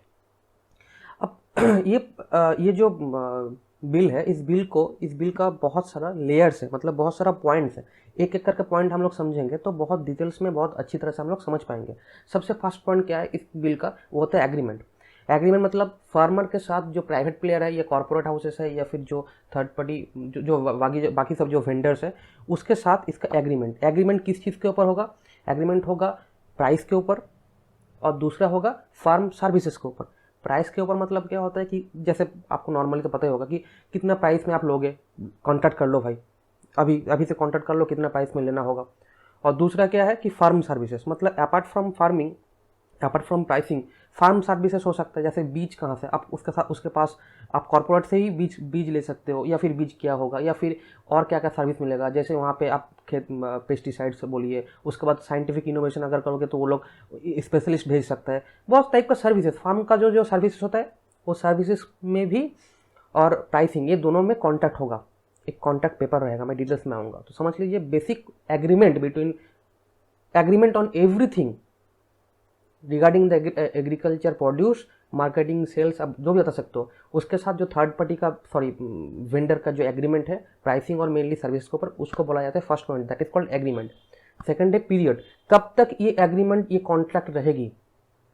ये होगा, ये बोला गया है कि 1 क्रॉप सीजन के से नेक्स्ट 5 साल तक मैक्सिमम, जब तक चाहे मैक्सिमम 5 साल तक। अगर किसान चाहे तो 1 साल तक कर सकता है, 2 साल कर सकता है, मैक्सिमम 5 साल तक ये फार्मिंग होगा। मतलब अभी आप बो दिए, अभी आप उठा लिए, अनाज रेडी हो गया, 5 साल तक उसके साथ कॉन्टैक्ट हो सकता है।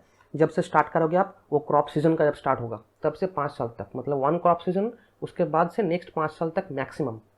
नेक्स्ट पॉइंट है मॉडल कॉन्ट्रैक्ट, इसी एग्रीमेंट में बोला गया है। मॉडल कॉन्ट्रैक्ट होता है, मतलब क्या होता है कि देखिए इसमें बोला गया कि गवर्नमेंट में release some template kind of और model contract kind of paper और सम मॉडल, जिससे क्या होगा, फार्मर को उसको फिल करना होगा और फार्मर उसको फिल करेंगे। मतलब हो सकता है कि देखिए फार्मर, देखिए ये एक पॉइंट तो है, फार्मर को उतना ज़्यादा पता नहीं हो सकता है, बहुत फार्मर है जो बहुत गरीब है, सबको कुछ नहीं पता हो सकता, ठीक है।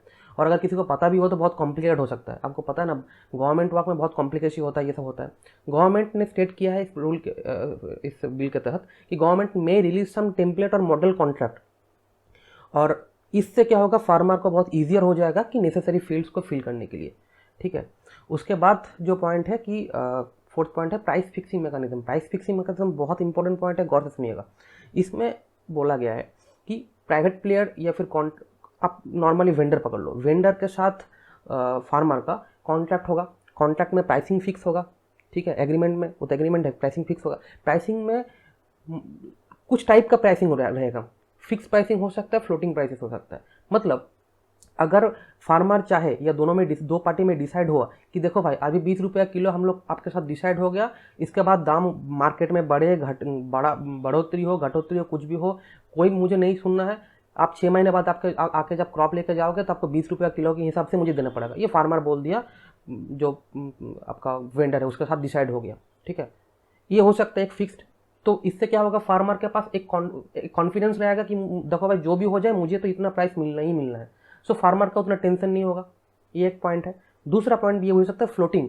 फार्मर के दिमाग में ये आ सकता है कि सोचिए कि अगर बीच में कुछ प्रॉब्लम हो गया, मार्केट में उथल पथल हो गया, मार्केट में चढ़ाई, दाम बढ़ गया, दाम घट गया, बहुत कुछ हो गया, इससे हो गया कि ऐसा कोई सिचुएशन आ गया कि पकड़ लीजिए कि उस टाइम में जब 6 महीने बाद जो क्रॉप लेने आएगा, क्रॉप बिकेगा उसका क्रॉप वेंडर के पास, तो उसके टाइम में उसको लग रहा है कि भाई क्या रेट मैंने तब का बोल दिया था, अभी तो इतना रेट तो मुझे एपीएमसी से मिल जा रहा है, तो अगर मैं इससे कॉन्टैक्ट ना करके एपीएमसी में चल जाता तो अच्छा होता, ठीक है।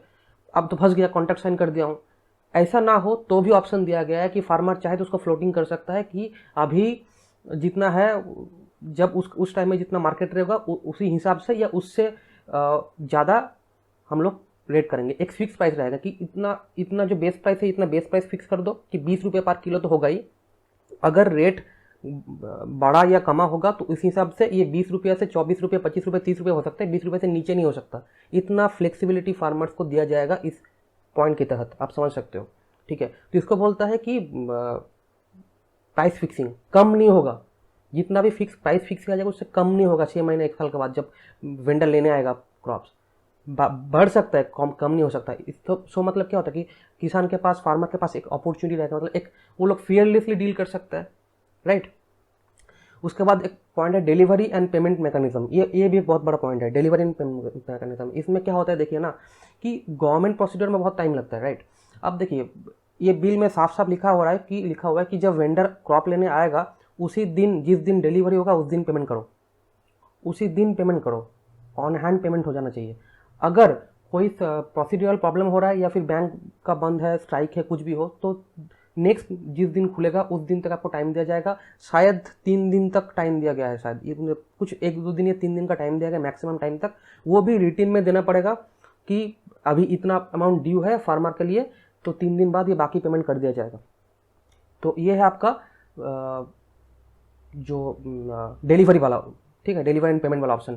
6 पॉइंट होता है कि फार्मर लैंड एक्ट, इसी के अंदर आता है फार्मर लैंड। मतलब इसमें बोला गया कि देखिए पिछले टाइम में मैं जैसे फर्स्ट पॉइंट में बोल रहा था ना कि उस टाइम में जो आज़ादी से पहले होता था ना कि अगर पैसा नहीं दे पाया किसान ने, तो क्या हुआ, साहूकार जमींदार सब उसका लैंड हड़प सकता था, उसका जितना ज़मीन है वो ज़मीन ले लेगा, उसको बेघर कर देगा, ऐसे होता था ना। इस एक्ट में क्लियरली मेंशन किया गया है कि वो कॉन्ट्रैक्ट, वो एग्रीमेंट में कुछ भी हो जाए, फार्मर का लैंड, घर, प्रॉपर्टी गिरवी रखना पनिशेबल एक्ट है। लिखा ही नहीं, मतलब आप लिख ही नहीं सकते। मॉर्गेज समझ सकते हो ना, मॉर्गेज काइंड ऑफ, आप नहीं रख सकते उस फार्म को, ठीक है। ये अथॉरिटी नहीं है, ये क्लियरली लिखा हुआ है, ठीक है। दूसरा इसी का एक सब पॉइंट बता सकते हो कि जो प्राइवेट कॉर्पोरेट कंपनीज है, जो भी है, जो वेंडर है, वो अगर ऐसे देखिए कभी कभी होता है ना कि आप मेरे साथ, मैं पकड़ लीजिए मैं एक फार्मर हूँ, मेरे साथ एक वेंडर ने कॉन्टैक्ट किया, मेरा एक ज़मीन है, वहाँ पे जाकर मैं खेती बाड़ी करूँगा 6 महीने 1 साल तक, ताकि अच्छा सा क्रॉप उगे और वो लोग आके लेके जाए और वो खरीद के जाए, मेरे पास मुनाफा हो। ये नॉर्मल सिचुएशन है। अब वो लोग क्या करेगा, जब भी कोई कॉर्पोरेट हाउस के साथ मेरा कॉन्टैक्ट होगा तो डेफिनेटली वो लोग चाहेगा ना कि क्रॉप का जो पैटर्न हो, क्रॉप का जो क्वालिटी हो बहुत अच्छा हो। उसके लिए वो लोग अपना अपना साइंटिस्ट भेज सकता है, एग्रीकल्चर इंजीनियर भेज सकता है, बहुत सारा अच्छा अच्छा स्पेशलिस्ट भेज सकता है। ठीक है, सब कुछ कॉन्ट्रैक्ट में लिखा हो सकता है, ऑप्शन भी है कि आप लिख सकते हो, आ सकता है। उसके साथ साथ वो लोग चाहे तो उस फार्म में वहाँ पे जाके एक छोटा सा फार्म में चाहे तो छोटा सा एक स्ट्रक्चर बना सकता है, जहाँ पे जाके वो लोग प्रिलिमिनरी कुछ वहाँ पे स्टोर करके रखे, कुछ भी कर सकता है, कुछ स्ट्रक्चर या स्टोर बना सकता है। ठीक है, कुछ भी ना हो तो चलिए चलिए बैठने का जगह बना सकते हैं कि हमारा आदमी लोग आएगा, यहाँ पे बैठेगा, यहाँ पे कुछ एक रूम का घर बना दिया, कुछ लेबर के लिए कुछ भी बना दिया, कुछ स्ट्रक्चर बना दिया। इस कानून में लिखा हुआ है कि अगर first of all corporate farming players बिना अनुमति के फार्मर का वहाँ पे कोई स्ट्रक्चर नहीं बना सकता। अगर फिर भी अगर किसान के साथ एग्रीमेंट है कि चलिए आप बना सकते हो, तो जब वो एग्रीमेंट खत्म होगा देन एंड देयर उस स्ट्रक्चर को हटाना पड़ेगा। अगर नहीं हटाया गया तो लीगली वो स्ट्रक्चर फार्मर की हो जाएगी। ये बोला जा रहा है। ठीक है, इस्लाम में 8th पॉइंट है फोर्स मेजर। फोर्स मेजर एक बहुत इंपॉर्टेंट पॉइंट है। हो सकता है कि बाढ़ आ जाए, फैमिन आ जाए, मतलब हो सकता है कि नेचुरल कैलामिटीज आ जाए, हो सकता है कुछ बहुत ऐसा कुछ खतरनाक प्रॉब्लम हो गया किसान को या इसको परिवार को या कुछ किसी को भी कुछ ऐसा प्रॉब्लम हो गया जो किसान टाइम में डिलीवरी नहीं कर पाया, या फिर किसान का एंड में कुछ खामी रह गया। ठीक है, ऐसे हो सकता है। इस पॉइंट में बोला गया है कि कोई भी लॉस किसान का नहीं होगा, किसान डजंट हैव टू पे, कुछ देने का जरूरत नहीं है, क्योंकि ये सिचुएशन एक फोर्स मेजर सिचुएशन में आती है, ये भी लिखा हुआ है। ठीक है, बहुत बड़ा पॉइंट है ये। ठीक है, होता है ना कभी, देखिए मेरा तबीयत खराब हो गया, मैं ऑफिस नहीं जा पाया, मेरे पास डॉक्टर सर्टिफिकेट है, कुछ है, तो जबरदस्ती थोड़ी ना मुझे कंपनी से निकाल सकता है। मेरे पास एक ऑप्शन है, मैं बिना ना चाहते हुए मैं उस दिन लीव मार दिया। तो काइंड ऑफ सेम थिंग आप समझ सकते हो। फिर है डिस्प्यूट सेटलमेंट। मैं पिछले एक्ट के टाइम में मैं बोला था कि डिस्प्यूट सेटलमेंट के बारे में इस बार मैं थोड़ा डिटेल्स में बताऊंगा। देखिए डिस्प्यूट सेटलमेंट क्या होता है ना, ये मेनली कॉन्ट्रैक्ट फार्मिंग बेस्ड ही है ये डिस्प्यूट सेटलमेंट। उसमें तो उतना डिस्प्यूट नहीं होगा क्योंकि उसका एक्सटेंशन बिल 1 का एक्सटेंशन बिल 2 है जो मैं बता रहा हूँ कॉन्ट्रैक्ट फार्मिंग। क्योंकि डायरेक्टली कोई चलिए मैं गया खरीद लो ऐसा नहीं होता है, कॉन्ट्रैक्ट होगा, इसीलिए ना होगा ना, तब ना सब कुछ ठीक ठाक रहेगा। किसान को ही पता है कॉन्ट्रैक्ट होना चाहिए, एग्रीमेंट होना चाहिए, क्लियरली लिखा हुआ है। कॉन्ट्रैक्ट होगा तो डिस्प्यूट होने का चांसेस है, ये आपको ही पता है। कॉन्ट्रैक्ट होगा, एग्रीमेंट होगा तो डिस्प्यूट का बहुत चांसेस है। टाइम में ये नहीं हुआ तो टाइम में वो नहीं हुआ, टाइम में ये नहीं हुआ तो टाइम में। डिस्प्यूट सेटलमेंट कैसे किया जाएगा? फर्स्ट बिल में जैसे लिखा हुआ तो सेकंड बिल में वैसे सेम लिखा हुआ है कि सबसे पहले कॉन्सिलेशन होगा कि दोनों पार्टी को बैठाया जाएगा, एसडीएम अपना बंदा भेजेगा, नुमाइंदे भेजेगा, दोनों सब मिल के एक डिसीजन होगा। अगर उससे कोई रिजल्ट ना निकले तो एसडीएम डायरेक्टली अपना हैंडल करेंगे। एसडीएम उसको 30 दिन के अंदर लिखा हुआ है, 30 दिन के अंदर को रिपोर्ट सबमिट करेंगे कि ये है रिजल्ट, जजमेंट। अगर उससे नाखुश है दोनों पार्टी में से कोई भी तो उसके बाद वो कलेक्टर के पास जाएंगे। कलेक्टर या अपना कलेक्टर जिसको अपॉइंट करेंगे वो अब हैंडल करेंगे। उनको भी 30 डेज के अंदर ये रिपोर्ट देना है। अब नया ये तो पहले था, अभी तो बहुत हल्ला हुआ तो गवर्नमेंट ने बोला कि ठीक है भाई इसके ऊपर भी अमेंडमेंट लाऊंगा। क्या अमेंडमेंट लाऊंगा? पहले तो जुडिशरी सिस्टम नहीं था कि आप जुडिशरी तक जा नहीं सकते, आप वहीं पे कलेक्टर के पास जाके मैक्सिमम आप वहाँ पे स्टॉप कर जाओगे। अगर उसके बाद भी आपका प्रॉब्लम होगा तब उसके ऊपर नहीं जा सकते। ये जो एरिया जो है ये सब एरिया में करप्शन लेवल के चलते आप मतलब जो किसान है उसको या फिर अगर थर्ड पार्टी भी है मतलब वेंडर भी है किसी को जजमेंट ना मिले। तो इसी हिसाब से क्या होता है कि गवर्नमेंट ने बोला कि चलो अब लीगल जुडिशियल को हम लोग अलाउ करते हैं हाई कोर्ट लेवल तक। मतलब अगर किसी को वहाँ पे जजमेंट ठीक ठाक रिजल्ट का शक है, को पसंद नहीं है, तो वो पार्टी जाके डायरेक्टली हाई कोर्ट में अप्लाई कर सकता है। तो ये बहुत बड़ा इंपॉर्टेंट इंक्लूडिंग है, बहुत बड़ा। इससे जुडिशियल इंक्लूडिंग हो गया, जुडिशियल सिस्टम इंक्लूडिंग हो गया, तो फ्रीली आप आराम से आप डिस्प्यूट सेटलमेंट के बारे में दो बार सोचने का जरूरत नहीं पड़ेगा, आप लॉ का यूज सहारा ले सकते हो। पेनल्टीज बहुत बड़ा इंपॉर्टेंट पॉइंट है। पेनल्टीज देखिए अब डिस्प्यूट सेटलमेंट होगा तो किसी का बारे में तो किसी का फॉर में जाएगा, किसी का अगेंस्ट में जाएगा, राइट। जैसे पेनल्टीज का बात किया गया है। पेनल्टीज में बोला जा रहा है कि अगर देखा गया कि जो स्पॉन्सर है या फिर जो वेंडर है अगर वो कुछ गलती करता है, उसके साइड से कुछ रॉन्ग हुआ है, तो उसको अपना जो बेस प्राइस है, जो फिक्स प्राइस कॉन्ट्रैक्ट में जो प्राइस लिखा गया था उसका 1.5 गुना उसको टाइम पे करना पड़ेगा। तो सपोज टू पे द 1.5 टाइम्स। अगर फार्मर के साइड में कोई प्रॉब्लम हुआ है तो फार्मर को कोई पेनल्टी भरने का यहाँ पे लिखा नहीं हुआ है, जितना कि मुझे पता है लिखा नहीं हुआ है। जितना कॉन्ट्रैक्ट में लिखा हुआ है उतना ही पेमेंट करना पड़ेगा। ये एक अच्छा पॉइंट है। समझ सकते हो ना, हर पॉइंट में देखिए फार्मर का ही सोचा गया है। इतना तो मुझे तो लग रहा है पढ़ते पढ़ते। अब देखिए इसका बहुत सारा different different kind of impact भी हो सकता है। मैं पहले ही बोला हूँ, आज भी बोल रहा हूँ, रेगुलेटिव वाइज में अगर ये बिल अप्लाई किया जाएगा तो बहुत अच्छा है। एनीवे नेक्स्ट पॉइंट में आता हूँ, agriculture and farm services, 11 number point है इसी बिल का। एग्रीकल्चर एंड फार्म सर्विस मतलब क्या होता है? एग्रीकल्चर मतलब होता है कि देखिए कभी कभी अब कोई गाँव में जाओगे या कहीं पर जाओगे ना, तो वहाँ पे होता है कि किसी को मानता है उस गांव में कोई एक कोई एक सीनियर आदमी होता है जिसको सब मानता है।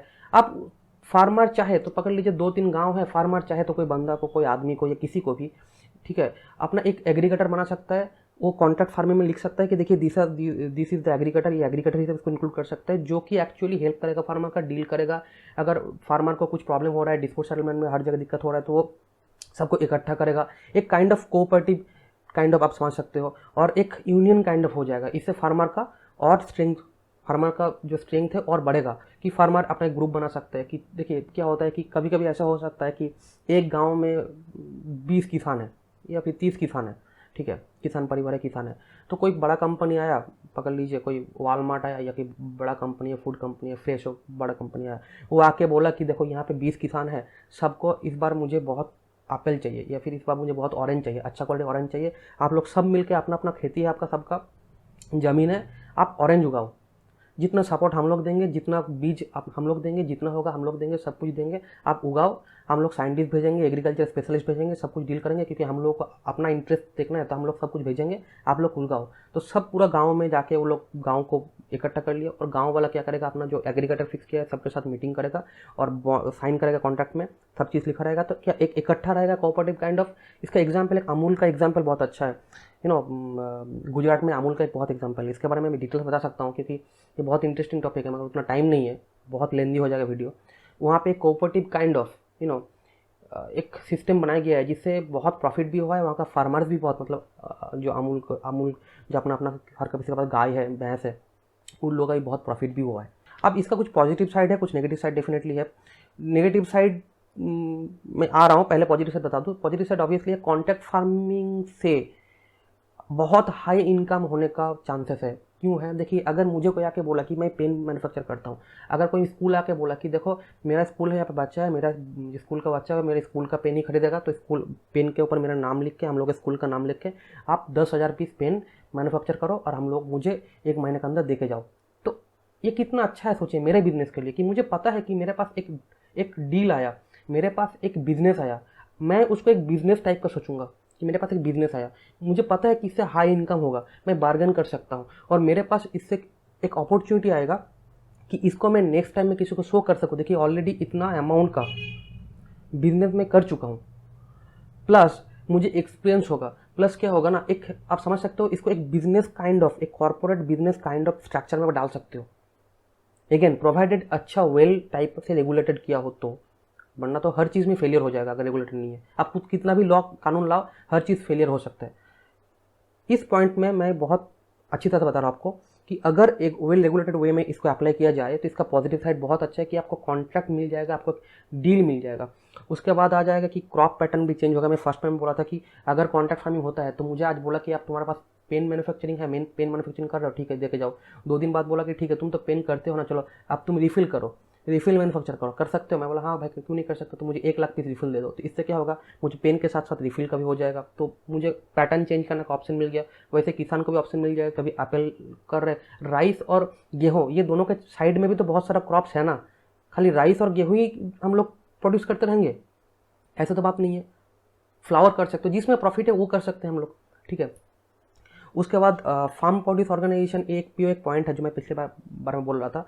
इससे ना ये बहुत बड़ा पॉइंट अच्छा इंक्लूड किया गया है। इससे गाँव किसान का एक यूनियन काइंड ऑफ हो जाएगा, ठीक है। इसको किसी का अपना गांव में ही अपना एक यूनियन हो जाएगा, ठीक है। 20 आदमी मिलकर यूनियन बना सकता है, तो एक अच्छा पॉइंट है, किसान का एक स्ट्रेंथनिंग बढ़ेगा। नेगेटिव साइड क्या हो सकता है, जैसे मैं बोला कि डिस्प्यूट सेटलमेंट तो अभी तो जुडिशरी सिस्टम में आ गया है, तो मतलब बोला गया कि कर देगा, तो ये तो नेगेटिव पॉइंट रहा नहीं। मार्केट बेनिफिट, देखिए क्या होता है ना कि फार्मर्स को बहुत गाइड करना पड़ेगा इसके बारे में। मैं जितना इजीली आपको बता रहा हूँ उतना इजीली नहीं हो सकता, फार्मर्स का उतना एक्सपीरियंस भी नहीं है, और ये कॉर्पोरेट स्ट्रक्चर भी है। कॉर्पोरेट स्ट्रक्चर को समझने के लिए, ठीक है, ताकि किसान को मैनिपुलेट ना कर ले, ये करने के लिए बहुत अच्छा गाइडेंस चाहिए। तो फार्मर को बिना गाइडेंस, अगर फार्मर को बिना गाइडेंस बस इसके ऊपर छोड़ दो तो बहुत नुकसान होने का भी चांसेस रह जाएगा, ठीक है, क्योंकि इंडियन सिस्टम अभी करप्शन फ्री नहीं है, बहुत करप्शन चल रहा है इसमें। तो आप समझ सकते हो कि एक गाइडेंस चाहिए, अदरवाइज ये नेगेटिव पॉइंट हो जाएगा। फिर उसके बाद है लीगल टर्म्स एंड कंडीशन। देखिए बिग कॉर्पोरेट हाउसेज जो है ना, उसका बहुत बड़ा लॉयर होता है। तो जो मॉडल कॉन्ट्रैक्ट बोला गया था ना, मैं कुछ देर पहले बोला था, मॉडल कॉन्ट्रैक्ट एक टेम्पलेट काइंड ऑफ रहेगा, इसके ऊपर बहुत ज़रूरी फोकस करना चाहिए। वो में जो शब्द है उसको हटा देना चाहिए।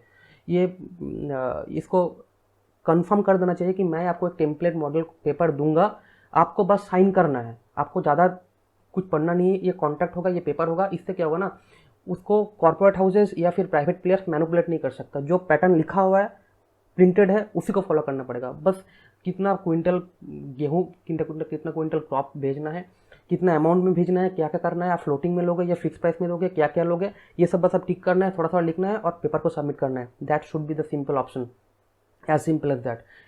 इसके लिए भी गाइडेंस चाहिए और कुछ विंडोज़ या फिर आपको एक आउटलेट्स भी रहना चाहिए, यहाँ पे किसान को जाके किसान को हेल्प मिले, सेवा किसान को जाके वहाँ से कुछ इन्फॉर्मेशन मिले।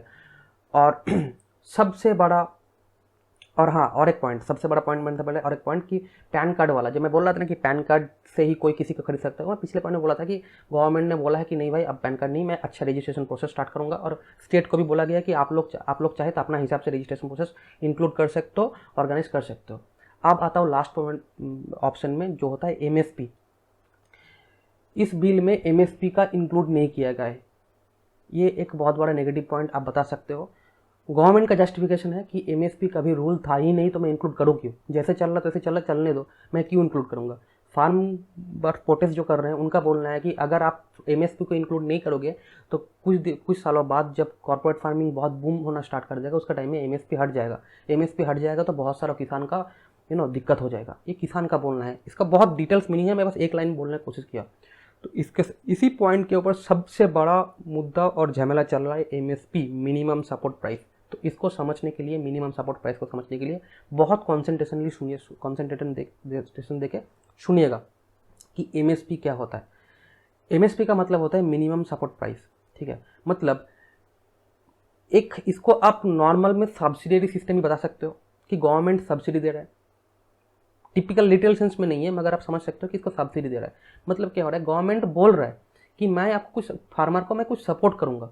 अगर आपका गेहूँ चावल क्रॉप बिक नहीं रहा है, दाम ज़्यादा नहीं हो रहा है, मैं एक काम करूंगा, मैं आपको मिनिमम सपोर्ट प्राइस दे दूंगा, नोटिफिकेशन दे दूंगा, उसके नीचे आपको कोई ले नहीं सकता, उसके ऊपर या सेम रेट में ही लेना पड़ेगा हर एपीएमसी में।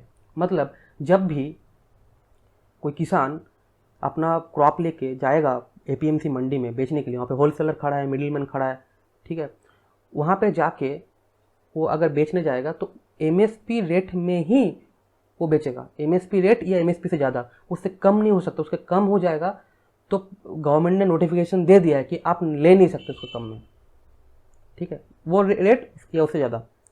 ये है एमएसपी।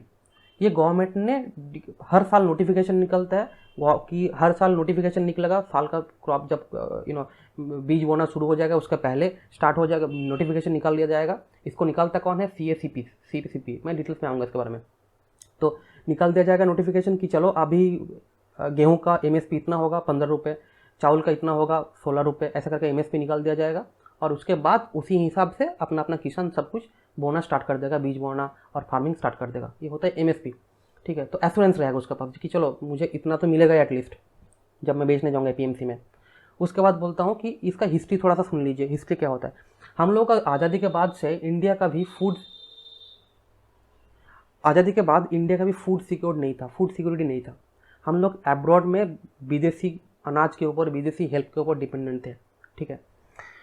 अब वो लोग भेजेगा, हम लोग खाएंगे, ऐसे टाइप का चल रहा था। बहुत भूखमरी बढ़ा था, बहुत प्रॉब्लम चल रहा था। अगर फैमिन हो गया था तो उसके बाद जब 60s में फैमिन हो गया था, उस टाइम में बहुत लोग का मरा था। मतलब ये बहुत अनफॉर्चुनेट है कि ना खा के कोई मर जाए, मतलब बिना खाना मिले कोई मर जाए, बहुत अनफॉर्चुनेट होता है। ये देश का प्रेस्टीज होता है। समझ सकते हो, जब ब्रिटिश राज चल रहा था तब भी भूख हड़ताल करता था।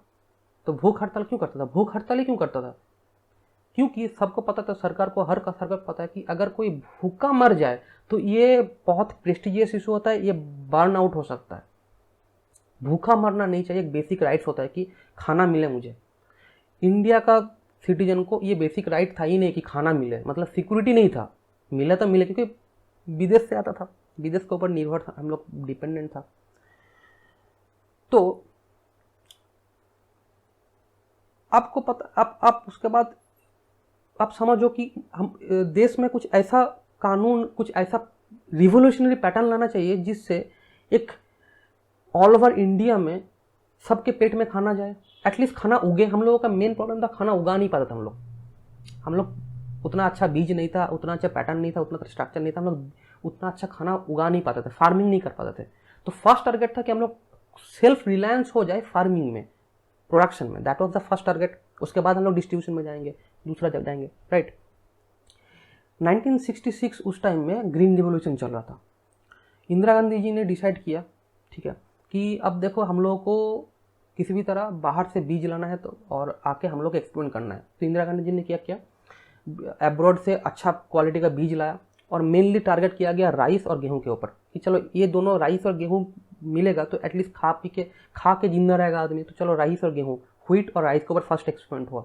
विदेश से अच्छा क्वालिटी का बीज लाया गया, और इंडिया का कुछ सेक्टर है जहाँ पे पानी का बहुत सुविधा है और लैंड भी बहुत अच्छा है, जैसे हरियाणा, पंजाब, ये सब एरिया में एक्सपेंड किया गया। ये सब एरिया में क्या एक्सपेंड किया गया, ये सब एरिया में बीज बोया गया और किसान को इंथू किया गया, किसान को इनकरेज करने के लिए ये बोला गया कि आप लोग ये नया बीज बोना स्टार्ट कर दो, आप लोग किसान खेतीबाड़ी करो, आपका जो बीज होगा, आपका जो फसल होगा, उसका एक मिनिमम सपोर्ट प्राइस हम लोग देंगे, ताकि आपको पता चले कि इसके नीचे आपको नहीं बिकेगा तो ये रेट में, ये इसके ऊपर।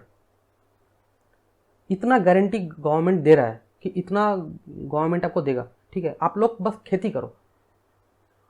उसी से स्टार्ट हुआ एमएसपी का concept, to encourage the farmer, ठीक है।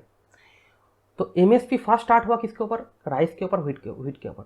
खतरनाक टाइप से उगने लग गया, इतना प्रोडक्शन हुआ, अनएक्सपेक्टेडली प्रोडक्शन होना स्टार्ट कर दिया, ठीक है।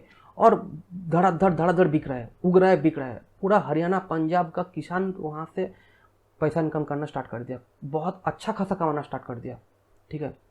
इसीलिए ना देखते हो ना कि अभी हरियाणा पंजाब में जो किसान है ना, वो हम लोग जैसे किसान यहाँ का नहीं है।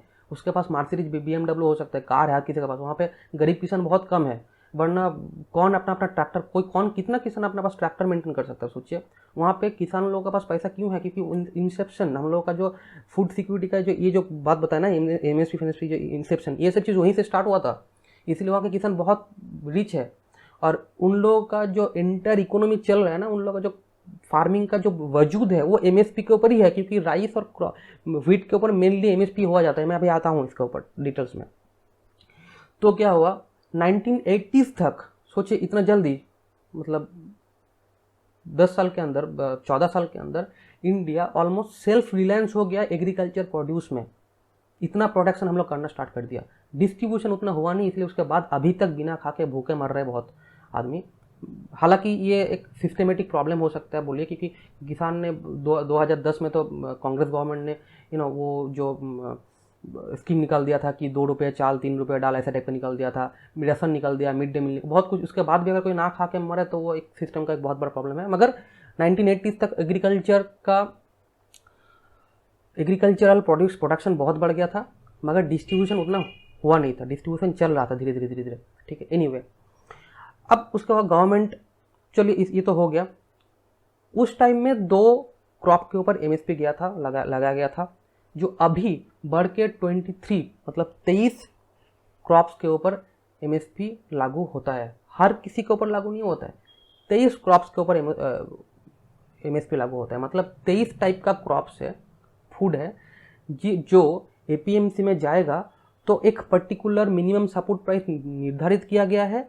वो अमाउंट या उसके अमाउंट से ज़्यादा ही अमाउंट में ही वो बिकेगा, उससे कम नहीं हो सकता, ठीक है। जैसे कि सीरियल होता है, पल्सेस होता है, ऑयल सीड होता है, उसके बाद फ्रूट्स होता है, वेजिटेबल्स होता है, flower, dairy, fishery, animal husbandry. देखिए फिशी एग्रीकल्चर मतलब बस खाली राइस एंड व्हीट ये सब नहीं है, फ्लावर होता है, वेजिटेबल होता है, हॉर्टिकल्चर, एनिमल हस्बेंड्री, डेयरी, ये सब भी एग्रीकल्चर, ये लोग भी किसान है, ठीक है। तो बस खाली ये मत समझिए कि एक साइड से प्रोटेस्ट हो रहा है मतलब अदर साइड में किसान नहीं है, उन लोग भी किसान है, ठीक है। तो उन लोग का ये एमएसपी में इंक्लूड नहीं किया है, वहाँ पे एमएसपी इंक्लूड है हरियाणा पंजाब में, इसीलिए प्रोटेस्ट ज़्यादा हो रहा है वहाँ पे, समझ रहे हो आप।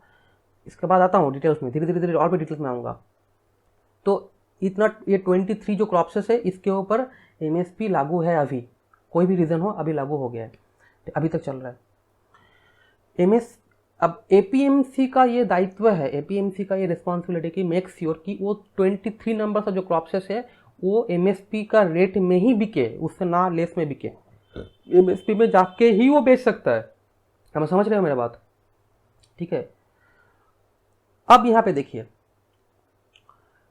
यहाँ पे एक बहुत बड़ा पॉइंट है एफसीआई का, आप लोग नाम सुने हैं FCI, food corporation of India. यहाँ पे एक एफसीआई का एक पॉइंट मैं इंक्लूड करूँ, एक पॉइंट नहीं, थोड़ा सा लेंदी होगा, थोड़ा सा नहीं, हाँ थोड़ा सा लेंदी होगा। देखिए अगर ऐसा सिचुएशन आए कि एपीएमसी में जाके अपना क्रॉप जो है किसान बेच नहीं पा रहा है, होलसेलर बोल रहा है भाई मेरा डिमांड नहीं है, मार्केट नहीं, मैं क्यों खरीदूँ आपसे, मैं नहीं खरीद सकता, तो किसान वापस जाएगा, किसान का नुकसान हो जाएगा।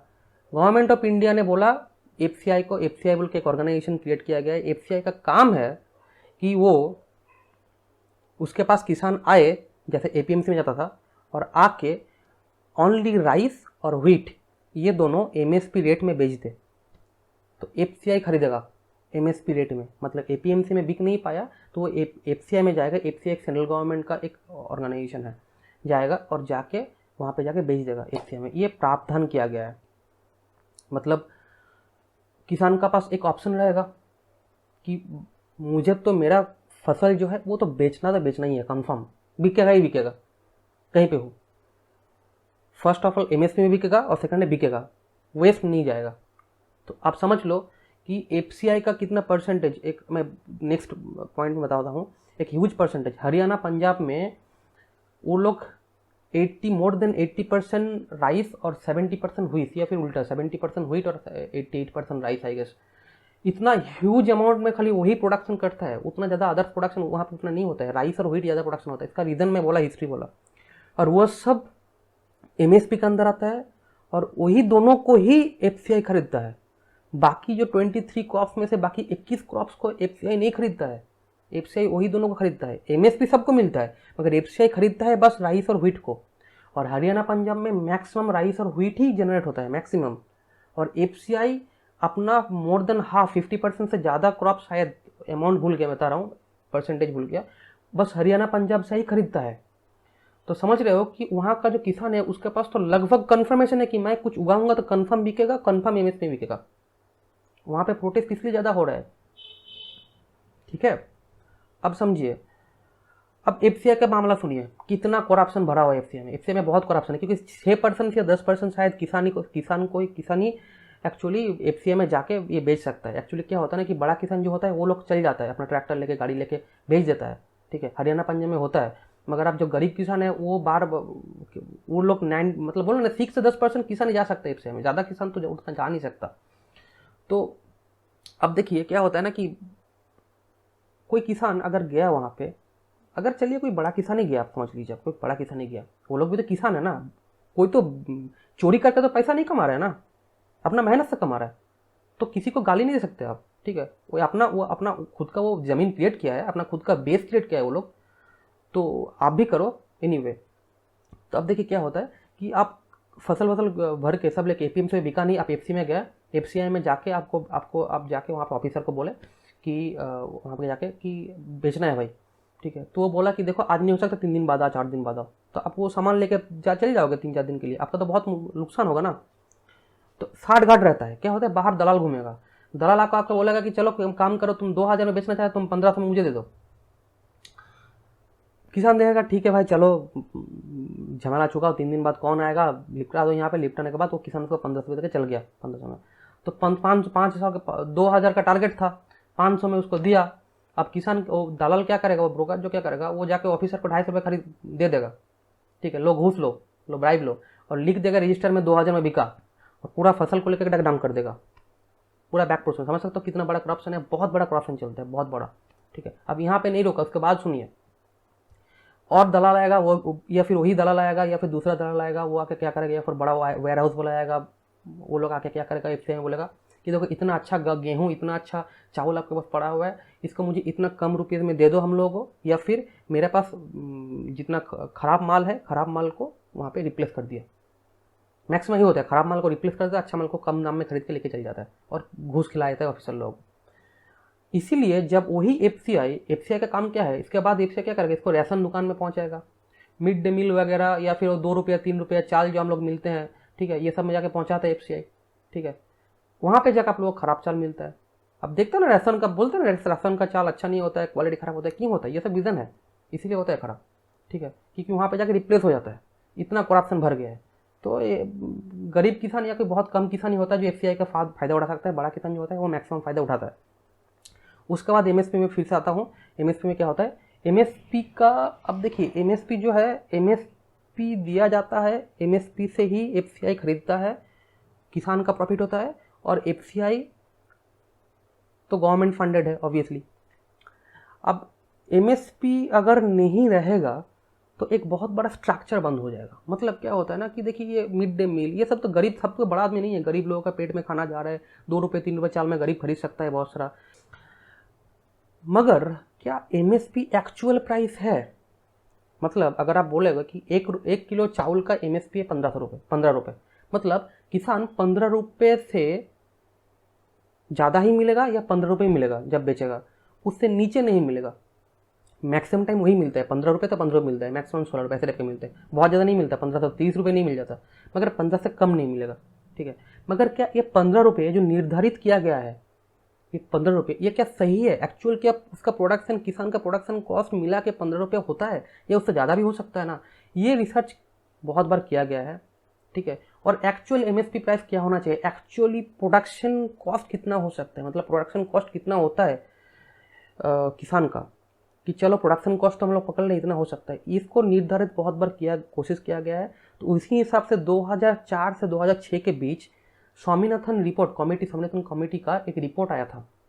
उसमें प्रिस्क्राइब किया गया था कि कौन सा रेट, कौन सा कितना अमाउंट होना चाहिए एक्चुअली एमएसपी का, या फिर वो जो प्रोडक्शन रेट है एक्चुअली कितना प्रोडक्शन कॉस्ट होता है फार्मर का, ये रेट फिक्स करने के लिए, ये अमाउंट फिक्स करने के लिए कि कितना हो सकता है, कितना अमाउंट रखे गवर्नमेंट, कितना अमाउंट प्रिस्क्राइब करेगी, इतना मिनिमम प्राइस होना चाहिए। इसका 3 लेयर में डिवाइड कर सकते हो। एक है A2, एक है A2 प्लस F2, एक है C2। A2 मतलब क्या होता है कि फार्मर कितना पैसा अपना हिसाब से खर्चा किया, उसको मिला के एक पैसा होगा, वो अमाउंट आप मिनिमम रख सकते हो। ठीक है, तो किसान उस अमाउंट में जाके अगर बेचेगा तो किसान का कोई नुकसान नहीं होगा, ये पकड़ सकते हो। दूसरा है A2 प्लस F2, मतलब किसान का जो फैमिली है, नॉन चार्जेस लेबर से, अदर लेबर से जो भी है, इसका हिसाब से भी तो बहुत खर्चा हुआ है किसान का, वो खर्चा भी, लेबरिंग खर्चा भी ले लो, और किसान का अपना जो किसान का खर्चा है, मतलब बीज का, पेस्टिसाइड्स का, अदर जितना भी खर्चा है, ये दोनों मिला के जितना खर्चा होता है, ये खर्चा को आप टारगेट, मतलब एक पैरामीटर, एक प्रेस्क्राइब खर्चा रख सकते हो कि इतना अगर किसान को मिलेगा तो किसान का नुकसान नहीं होगा। तीसरा पॉइंट है C2 मतलब क्या होता है, A2 F2 वो सब तो है ही है, उसके साथ साथ बोला गया कि अगर किसान उस जमीन में खेती बाड़ी ना करके उसको रेंट में दे देता, तो उसको कहीं पे मॉर्गेज दे देता, तो उसमें कुछ दूसरा काम करवाता, तो किसान का कितना प्रॉफिट हो सकता था, उसको भी कंसिडर करो। उसको कंसिडर करने का चाहिए, जितना अमाउंट होता है उतना अमाउंट मिनिमम होना चाहिए। स्वामीनाथन रिपोर्ट बोलता है कि वो जो C2 वाला है उसका 50% अमाउंट एटलीस्ट, वो C2 का 50% अमाउंट एटलीस्ट किस एमएसपी का रूप में लागू करना चाहिए, ये स्वामीनाथन रिपोर्ट बता रहा है।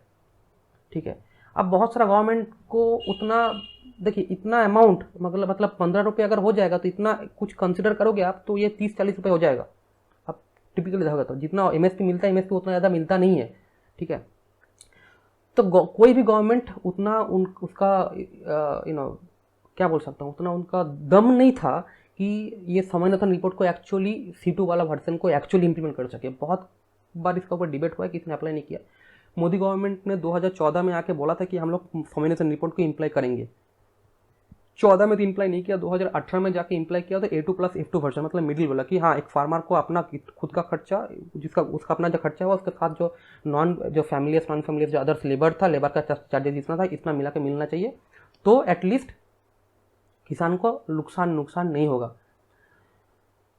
इसको चलने के बाद गवर्नमेंट ट्रेजरी में बहुत बड़ा बर्डन आया हुआ है। ये तो हमेशा रहता ही है क्योंकि ये सब्सिडी है तो बर्डन आया हुआ है, मगर कि किसान को सपोर्ट मिला।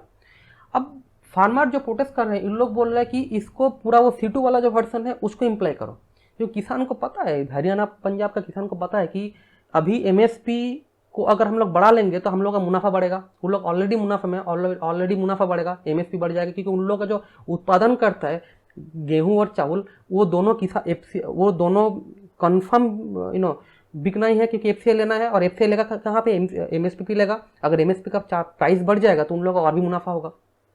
ठीक है, ये इसीलिए ये लोग प्रोटेस्ट कर रहे हैं कि स्वामीनाथन रिपोर्ट को लाओ। और दूसरा प्रोटेस्ट करने का मुद्दा है कि MSP को कन्फर्मेशन दो, लेजिस्लेटिव कर दो, मतलब क्या है, एज ए एक्ट कर दो। ठीक है, तो देखिए उन लोगों का वहाँ पे मतलब वो लोग 88% राइस प्रोडक्शन करते हैं, 60-70% व्हीट। देखिए अभी मुझे याद नहीं आता अमाउंट, 70 कितना अमाउंट में व्हीट और राइस प्रोड्यूस करते हैं वो लोग हरियाणा पंजाब में। वो लोग बोल रहे हैं कि MSP को कंफर्म करो, क्योंकि और गवर्नमेंट बोल रहा है कि देखिए MSP का भी हम लोग का रूल था ही नहीं, MSP एक नोटिफिकेशन है, हर साल हम लोग निकालते हैं, ये कोई रूल नहीं है, ये कोई कानून नहीं है, एक नोटिफिकेशन हर साल। हम लोग MSP को एज ए रूल नहीं बना सकते। और प्रोटेस्टर बोल रहे हैं कि आप लोगों को 3 कानून को विड्रॉ करना पड़ेगा। 3 में हम लोग सुनेंगे ही नहीं, 3 कानून को रिपील करो, 3 कानून को विड्रॉ कर दो, 3 के 3 कानून। और ये जो MSP इसको कानूनी हिसाब से लिख दो कि MSP अब कॉन्फर्मेशन है, कानून है। सब अपना अपना देख रहा है। अब इन लोगों का डर है कि मतलब फार्मर का डर है, जो प्रोटेस्ट कर रहे हैं उन लोगों का डर है कि अगर कॉन्ट्रैक्ट फार्मिंग आएगा तो MSP एबोलिश हो जाएगा। और गवर्नमेंट ने बोला कि हम लोग MSP को नहीं हटाएंगे, MSP एज इट इज़ रहेगा, MSP नहीं हटेगा। ठीक है, मगर कोई 7 या 8 राउंड डिबेट हो गया है कि कोई सॉल्यूशन नहीं निकला है। गवर्नमेंट बोल रहा है कि नहीं, गवर्नमेंट एडमेंट है कि हम लोग MSP को लेजिस्लेटिव नहीं करेंगे, जैसे चल रहे थे चलने दो, नोटिफिकेशन निकलते हैं, हर साल नोटिफिकेशन निकलेगा, हम लोग एबोलिश नहीं करेंगे। और ये लोग बोल रहे हैं कि तीनों रूल को तो लेना ही लेना है, विड्रॉ करना ही करना है, और MSP को भी लीगलाइज करना है। तो इसी के ऊपर बहुत बड़ा प्रोटेस्ट चल रहा है। ये मेन 2 मुद्दा है। अभी मैं 3 नंबर एक्ट जो है लास्ट एक्ट, ये इतना बड़ा नहीं है, छोटा एक्ट है, छोटा लॉ है, इसके ऊपर हम लोग डिस्कस करेंगे, राइट।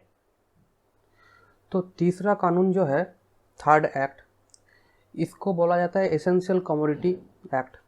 इसमें बोला जाता है कि ये एक एक्चुअली अमेंडमेंट है, 1955 का एक कानून है। इसमें अमेंडमेंट लाया गया था, अभी अमेंडमेंट लाया गया है इस बार। और ये कॉन्करेंट लिस्ट जो बताया था ना, concurrent list, state list, union list, concurrent list में ये भी आती है। तो ये एक अमेंडमेंट है एक्चुअली ये कानून। और इस कानून का पहले वाला वर्जन जो था, जो इतना सालों से चलते आ रहा है 1955 से, इसमें बोला गया है कि बहुत सारा ऐसे क्रॉप्स है, बहुत सारे ऐसे फूड प्रोडक्ट्स है जिसको आप चाहे तो कोई एक एसेंशियल कमोडिटी लिस्ट में गवर्नमेंट रख सकता है, क्योंकि कालाबाजारी को रोकने के लिए। मतलब समझ लीजिए कि प्याज का दाम, प्याज को अगर कोई एक साथ स्टॉक पाइल कर लिया, घर में रख दिया, गोडाउन में रख दिया, और जब इसका दाम का हेरफेर होने लग गया, मार्केट में इसका प्राइस राइज होने लग गया, इसको आर्टिफिशियली एक प्राइस का मैनिपुलेशन हो गया, तो उसके बाद क्या होगा कि ये या फिर आर्टिफिशियली या फिर कोई बाढ़ आ गया, किसी भी कारण से अगर प्याज का दाम बढ़ने लग गया या फिर मार्केट में सिचुएशन ख़राब हो गया, तो वो क्या करेगा, वो जो स्टॉक किया हुआ है वो सब मिलके उस टाइम में उसको बेच देगा। तो ये जो काला बाजारी है, मार्केट, ब्लैक मार्केट है, इसको रोकने के लिए एक एसेंशियल कमोडिटी लॉ था।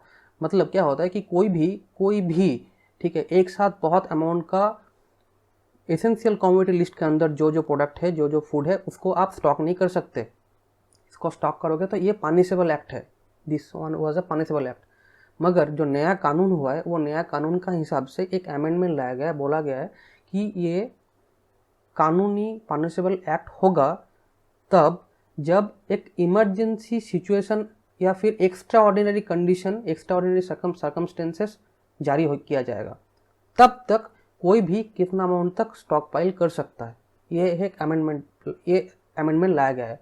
मतलब अभी आप कितना अमाउंट हो सकता है, प्याज रख सकते हो, कितना अमाउंट हो सकता है, आलू रख सकते हो, कोई मैटर नहीं करता। मगर अगर गवर्नमेंट डिसाइड किया, गवर्नमेंट ने नोटिस जारी किया कि अभी एक्स्ट्रा ऑर्डिनरी सर्कमस्टेंसेस आया है देश में, अभी कोई एक रेगुलेशन निकाल दिया कि अभी कोई एक्सेस स्टॉक पाइल नहीं कर सकता, उसका अमाउंट होगा, मैं बता रहा हूँ, नहीं कर सकता, तब उसके बाद भी अगर कोई स्टॉक पाइल करता है तब वो पनिशेबल एक्ट होगा। अब समझ रहे हो डिफरेंस क्या है पिछले से इस बार का, राइट। मगर इसका एक एक्सेप्शन दिया गया है, जो एक्सेप्शन बताऊंगा और भी थोड़ा क्लियरली। ये एक्चुअली ये कानून, ये अमेंडमेंट लाया क्यों गया है, ये अमेंडमेंट लाने का गवर्नमेंट का जस्टिफिकेशन है, यह बोला जा रहा है कि अगर आप कॉन्ट्रैक्ट फार्मिंग करते हो, अगर किसान के साथ कॉर्पोरेट हाउसेस का सबका एक कॉन्ट्रैक्ट चुक्ति हो जाता है, एग्रीमेंट हो जाता है, या फिर एक ग्लोबल मार्केट हो जाता है, कॉम्पिटिटिव मार्केट हो जाता है, एक्सपोर्ट इंपोर्ट बढ़ने लग जाएगा, एक्सपोर्ट बढ़ेगा बहुत, किसान का जो जो एरिया है, किसान का जो एक्सपोजर है वो बढ़ जाएगा। उस टाइम में क्या होगा, जो बहुत बड़ा फूड सप्लाई प्रोसेस जो कॉर्पोरेट कंपनीज है, जो वेयर हाउसेस है, उन लोगों को एक साथ बहुत अमाउंट का क्रॉप्स फूड्स एक साथ स्टॉक रखना पड़ेगा, अदरवाइज वो फैक्ट्री नहीं चलेगा, अदरवाइज वो उतना ज़्यादा, क्योंकि अभी क्या हो सकता है, कोई भी बिजनेसमैन चाहे तो एक बहुत ह्यूज अमाउंट का फूड बाहर एक कॉन्ट्रैक्ट ले लिया एक्सपोर्ट करने का, ठीक है, तो उसको बहुत ह्यूज अमाउंट में स्टॉक करना पड़ेगा, राइट। तो अगर आप ये पिछले वाला कानून को आप कंटिन्यू करोगे तो उस हिसाब से तो कोई एसेंशियल कमोडिटीज लिस्ट के अंदर अगर कुछ आता है या है, वो क्रॉप को अगर कोई एक्सपोर्ट करना चाहिए, उसको लेकर कुछ काम करना चाहिए, फूड प्रोसेसिंग सेंटर को उसको चाहिए, वो नहीं कर सकता, वो तो कानूनी जुर्म हो जाएगा। तो गवर्नमेंट बोला कि अभी कोई ऐसा नहीं रहेगा, कोई भी रख सकता है, क्योंकि अभी corporate houses private players entry कर चुका है इसमें, ठीक है, तो उन लोगों का कोई लिमिट नहीं है। मगर बोला जा रहा है कि अगर इमरजेंसी सिचुएशन आ गया, इमरजेंसी सिचुएशन मतलब क्या होता है कि बाढ़ आ गया समझ लीजिए, या फिर कुछ प्राइस राइस हो गया, या फिर कोई नेचुरल कैलामिटीज हो गया, प्राइस राइस हो गया मतलब ह्यूज प्राइस हो गया। जैसे कि एग्जाम्पल, लास्ट एक साल में अगर कोई हॉर्टिकल्चर प्रोडक्ट है, जैसे कि आप वेजिटेबल्स बोलिए, ये सब, अगर इसका 100% के ऊपर प्राइस राइस हो गया एक साल में, तो इमरजेंसी डिक्लेयर कर दिया जाएगा कि इमरजेंसी एक्स्ट्राऑर्डिनरी सर्कमस्टेंसेस आ गया है, अभी सब बंद कर दो, अभी कोई स्टॉक नहीं कर सकता, ठीक है, ह्यूज अमाउंट का। या फिर ऐसा हो गया कि जो भी नॉन पेरिसेबल फूड है, नॉन पेरिसेबल फूड मतलब जैसे सीड्स, ऑयल सीड्स, ये सब होता है, मूंगफली ऑयल जैसे होता है, अगर नॉन पेरिसेबल वो अगर 50% रेट में बढ़ गया एक साल में, इसका प्राइस राइस हो जाएगा, तो इसको एक्स्ट्राऑर्डिनरी सर्कमस्टेंसेस घोषित कर दिया जाएगा, गवर्नमेंट नोटिफाई कर देगा, तब इसको स्टॉक रोक देना पड़ेगा, अदरवाइज ये पनिशेबल एक्ट हो जाएगा। मगर एक्सेप्शन क्या है कि वो जो फैक्ट्रीज है, वो जो अपना जो बड़ा बड़ा फूड प्रोसेसिंग सेंटर्स है, जो कॉर्पोरेट हाउसेस है, जिसको एक्सपोर्ट करना है बाहर, वो सब तो एक कॉन्ट्रैक्ट लिया हुआ है, वो सब तो अपना काम चल रहा है, बहुत सारा लेबर उसमें काम करता है, उसमें एक स्ट्रक्चर है, वो बंद ना हो जाए इसलिए बोला है कि उसको एक्सेप्शन में रखा जाएगा कि एक्स्ट्राऑर्डिनरी सर्कमस्टेंसेस होगा तब भी वो लोग स्टॉप कर सकता है, मगर उतना ही अमाउंट जितना उसका लिमिटेशन है, लिमिटेशन से बाहर वो स्टॉक नहीं कर सकता। मतलब मैं अगर एक इंडिविजुअल हूँ, मैं नॉर्मली 1 किलो आम खरीद सकता हूँ, ठीक है, मैं एक्स्ट्राऑर्डिनरी सर्कमस्टेंसेस ना हो तो मैं 10 किलो भी आम खरीद सकता हूँ, ठीक है, मगर एक्स्ट्राऑर्डिनरी सर्कमस्टेंसेस आ गया तो मैं 10 किलो आम नहीं खरीद सकता, मैं ये पनिशेबल एक्ट हो जाएगा। मगर कोई फैक्ट्री है जिसमें तो रोजाना 10 किलो आम लगता है, ठीक है, क्योंकि उसका एक्सपोर्ट का काम है या फिर फूड प्रोसेसिंग काम है, तो मगर उसका जो कैपेसिटी है वो 10 किलो है, मगर वो पकड़ लीजिए कि 12 किलो 13 किलो 14 किलो करते जा रहे, इमरजेंसी सिचुएशन आ गया, तब वो 12 किलो 13 किलो नहीं कर सकता, तब वो 10 किलो ही कर सकता है, क्योंकि वो इमरजेंसी सिचुएशन आ गया है। तो इमरजेंसी जब फैक्टर काम करेगा, इमरजेंसी एक्स्ट्राऑर्डिनरी सर्कमस्टेंसेस आ जाएगा, extraordinary quote end quote extraordinary circumstances लिखा गया है, तब ये कानूनी जुर्म कहला जाएगा, तो तब ये एक पनिशेबल एक्ट का हिसाब से घोषित किया जाएगा, ठीक है। तो इसी हिसाब से ये थर्ड एक्ट है। ये जो थर्ड मतलब ये जो थर्ड साइड है, इसका थर्ड बिल है, इसका कुछ पॉजिटिव साइड भी है, कुछ नेगेटिव साइड भी है। पॉजिटिव साइड क्या हो सकता है कि देखिए, इससे एक्सपोजर बहुत बढ़ेगा डेफिनेटली, उसके बाद एक्सपोर्ट में बेसिकली बहुत मायने रखेगा ये। उसके बाद जो कॉर्पोरेट सेक्टर्स है उसका कॉन्फिडेंस बहुत बढ़ेगा, जो भी प्राइवेट प्लेयर्स है उन लोगों को एग्रीकल्चर सेक्टर में इन्वेस्ट करने का बहुत फ्रीडम मिलेगा, बहुत एक लिबर्टी मिलेगा, तो वो लोग इन्वेस्ट कर सकता है। हर एक देश में ऐसा होता है, हर एक देश में लिबर्टी है, इसीलिए हर देश में फार्मर बहुत बड़ा रीच होता है। हम लोगों का देश में ही फार्मर रीच नहीं, क्योंकि हम लोग रिस्क नहीं ले सकते, हम लोग रिस्क लेना नहीं चाहते हैं। एनीवे, वो अलग सा बात है, मैं डिस्कस करूँगा थोड़ी देर बाद। तो ये है कि ये एक अपॉर्चुनिटीज़ बढ़ेगा, बिगर फार्मिंग, बेटर कंपटीशन होगा। उसके बाद इसका कुछ नेगेटिव साइड भी है कि आर्टिफिशियल प्राइस रेस हो सकता है डेफिनेटली। आज मेरा कैपेसिटी 10 किलो है, अभी कोई इमरजेंसी डिक्लेयर नहीं किया हुआ, एक्स्ट्राऑर्डिनरी सर्कमस्टेंसेस, मैं 12 किलो 13 किलो करते जा रहा हूँ अपना वेयर हाउसेस में, इसको स्टॉक करते जा रहा हूँ, आर्टिफिशियल, तो आर्टिफिशियल प्राइस राइज हो जाएगा। गवर्नमेंट को इसका रेगुलेशन लाना है। मैं पहले ही बोला था, अभी भी बोल रहा हूँ कि अगर ये तीनों बिल वेल रेगुलेटरी वे में इम्प्लीमेंट नहीं किया जाएगा तो बहुत प्रॉब्लम हो सकता है। और अगर वेल रेगुलेटरी में वे में अगर इसको इम्प्लीमेंट किया जाएगा तो ये किसान का भाग्य खुल सकता है, नसीब बदल सकता है। इतना मैं मुझे पढ़ के लगा है कि इतना एक्सपोजर हो सकता है, इतना लिबरल, इतना ओपन मार्केट रूल्स है, ये कानून लाया गया है। और प्राइस राइज मैनिपुलेशन रोकना पड़ेगा। गवर्नमेंट बॉडी को इसका रेगुलरली इसके ऊपर चेकअप करना पड़ेगा और इसके ऊपर अच्छा सा कस के इसके ऊपर एक रेगुलेटरी बॉडी को इम्प्लाई करना पड़ेगा।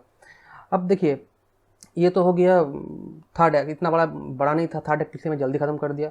अब कुछ कंक्लूजन पॉइंट में और कुछ मैं बोलना चाहूँगा चीज़, जैसे कि देखिए ये 3 बिल जो है, ये 3 बिल मुझे लग रहा है कि अगर ठीक से, मैं पहले रिपीट कर रहा हूँ, पहली बार से भी तरह ही रिपीट कर रहा हूँ कि वेल रेगुलेटरी वे में, वेल स्ट्रक्चर वे में अगर इसको इम्प्लीमेंट किया जाए तो बहुत अच्छा है, ठीक है। मगर फिलहाल ये जो 3 रूल है, ये 3 लॉ है, ये सुप्रीम कोर्ट ने इसको टेम्पोरली सस्पेंड कर दिया गया है। मैं पहले बोला था कि इसका जो प्रोसेस है, इसका कंटेंट में पहले डिस्कस किया था, उसमें शायद उन लोगों को कुछ गलत लगा होगा, शायद उन लोगों को लगा होगा कि गवर्नमेंट ने बहुत जल्दी कर दिया, शायद उन लोगों को लगा होगा कि ऑर्डिनेंस नहीं लाना चाहिए था, शायद सुप्रीम कोर्ट को लगा होगा कि ये प्रोसेस में गलती है, कहीं पे लगा होगा, इसलिए सुप्रीम कोर्ट ने इसको टेम्पोरली सस्पेंड कर दिया गया है। सुप्रीम कोर्ट में वही फरवरी मार्च के तहत वहाँ पे एक कमेटी बैठाया था और बोला गया था कि इस कमेटी कुछ रिपोर्ट देगा, डिस्कस करेगा, हर पार्टी के साथ रिपोर्ट दिया जाएगा और report supreme court CJI, chief justice of India, जो मिस्टर बॉब्दे हैं, उनके पास सबमिट किया जाएगा। उस बेंच में सबमिट करने के बाद फिर से वो अपना सुप्रीम कोर्ट राय सुनाएगी कि इसको लागू किया जाएगा या फिर से टर्मिनेट कर दिया जाएगा, ठीक है। तो अभी भी वो शायद मार्च में ही रिपोर्ट दाखिल कर दिया गया था, अभी तक वो CJI के अंडर में ही है और अभी भी उसके ऊपर चर्चा चल रहा है। अभी तक कोई लेटेस्ट न्यूज़ नहीं है कि ये बिल कंटिन्यू होगा या टर्मिनेट ही रहेगा, ठीक है। ये लेटेस्ट स्टेटस है। मुझे लगता है कि ये 3 बिल को रिपील नहीं करना चाहिए। फार्मर बोल रहा है कि तीनों बिल को रिपील कर लो और MSP को कानून कर दो। मुझे लगता है कि देखिए, फार्मर को थोड़ा सा कॉम्प्रोमाइज़ करना चाहिए, क्योंकि फार्मर बस हरियाणा पंजाब फार्मर नहीं है, ऑल ओवर इंडिया में बहुत जगह फार्मर्स है। राइस और व्हीट का फार्मर नहीं है, बहुत सारा फार्मर्स है, जैसे फ्लावर जो करते हैं, वेजिटेबल जो करते हैं, डेयरी जो करते हैं, एग्रीकल्चर करते हैं, फिशरी करते हैं, उसके बाद जो अदर्स आम करते हैं, फ्रूट्स करते हैं, वो लोग भी फार्मर है। उन लोगों को भी तरफ भी देखना पड़ेगा। ऑल ओवर इंडिया का आउटसाइड स्टेट्स में फार्मर का कंडीशन बहुत ख़राब है, उन लोगों को भी सोचना पड़ेगा, उन लोगों का एक्सपोजर बढ़ेगा। मैं पहले बोल रहा हूँ कि वेल रेगुलेटरी बॉडी को लाना पड़ेगा। फार्मर के जो प्रोटेस्ट कर रहे हैं उन लोगों को गवर्नमेंट के साथ ये लेके बैठना चाहिए कि कैसे वेल रेगुलेटरी वे में इसको इम्प्लीमेंट किया जाए। हालांकि तीनों बिल ही रिपील कर लो और MSP को ला दो, ठीक है। MSP के बारे में भी गवर्नमेंट को सोचना चाहिए, मगर मुझे लगता है कि बिल ना रिपील किया जाए, क्योंकि ये बिल नसीब चेंज कर सकता है अगर पॉजिटिवली इम्प्लाई किया जाए तो। ये मेरा खुद का मानना है, जितना पढ़ के मुझे लगा। आप लोग भी पढ़िएगा। कुछ फैक्ट है, देखिए कितना पोटेंशियल है इंडिया का, कि इस टाइम में ये बिल आएगा, ठीक ठाक इम्प्लाई किया जाएगा तो कितना पोटेंशियल है। इंडिया इस टाइम में इंडिया ऑल ओवर वर्ल्ड में फार्म आउटपुट में 2nd रैंकिंग में आता है। समझ लीजिए कितना बड़ा पोटेंशियल इंडिया के पास। 2018 का एक रिपोर्ट बोल रहा हूँ कि एग्रीकल्चर सेक्टर में more than 50% Indian citizen directly indirectly जुड़ा हुआ है, जो 17 से 80% कंट्रीज GDP को कंट्रीब्यूट करता है। समझ सकते हो कितना बड़ा अमाउंट है। 2016 का एक आंकड़ा बताता हूँ आपको कि एग्रीकल्चर सेक्टर का जो एलाइड सेक्टर है, जैसे आप एनिमल हस्बेंड्री, फॉरेस्ट्री, फिशरी, ये सब है, ये 15.4% GDP कंट्रीब्यूशन रखा हुआ था। ये भी बहुत बड़ा अमाउंट है। और एक आपको आंकड़ा बताता हूँ, 2013 में $38 बिलियन का एग्रीकल्चर इंडिया एक्सपोर्ट किया था, जिसके तहत India 7th largest agriculture export all over world में हो गया था। कितना बड़ा पोटेंशियल है। और सबसे इमीडिएट रिसेंट न्यूज़ आपको बता दूं कि अभी एक्सपेक्ट किया जा रहा है कि ऑल ओवर वर्ल्ड का टोटल जो ग्लोबल राइस एक्सपोर्ट है उसका ऑलमोस्ट हाफ 50% इंडिया खुद करेगी। मतलब समझ लो कितना बड़ा पोटेंशियल है। इस टाइम में अगर ये बिल आ जाएगा, इस टाइम में अगर ये बिल को ओपन मार्केट ग्लोबलाइजेशन कॉम्पिटिशन में छोड़ दे तो क्या नहीं हो सकता, कितना इनकम कर सकता है एक फार्मर, कितना पोटेंशियल बढ़ सकता है। तो ये वेल रेगुलेटरी बॉडी में इंडिया को सोचना पड़ेगा। मुझे लग रहा है कि समझना चाहिए, हर किसी स्टेक को, एक साथ स्टेक होल्डर्स को बैठ के इसके ऊपर फिर से चर्चा करना चाहिए। देश का फ्यूचर का बात है। आप लोग कमेंट बॉक्स में लिखिए कि आप लोग क्या सोचते हैं। मैं तो बता दिया जितना हो सकता है, बहुत थोड़ा लेंदी हुआ है मगर अच्छा लगा। अगर अभी तक आप सुन रहे हो तो बहुत बहुत धन्यवाद कि आप पेशेंस रख के इतना तक सुने हैं। कोशिश किया कि आपको कुछ न्यू नॉलेज डिलीवर कर सकूं। अगर कहीं पर गलती हो तो प्लीज़ माफ़ कर दीजिएगा, कमेंट बॉक्स में करेक्ट कर दीजिएगा। मैं नेक्स्ट टाइम में उसको जरूर करूँगा, खुद पढ़ूंगा। और नेक्स्ट वीडियो में क्या चाहिए वो लिखिएगा। आज के लिए इतना ही। प्लीज़ लाइक शेयर और सब्सक्राइब कीजिए ताकि मैं अच्छे वीडियो ला सकूँ। और थैंक यू।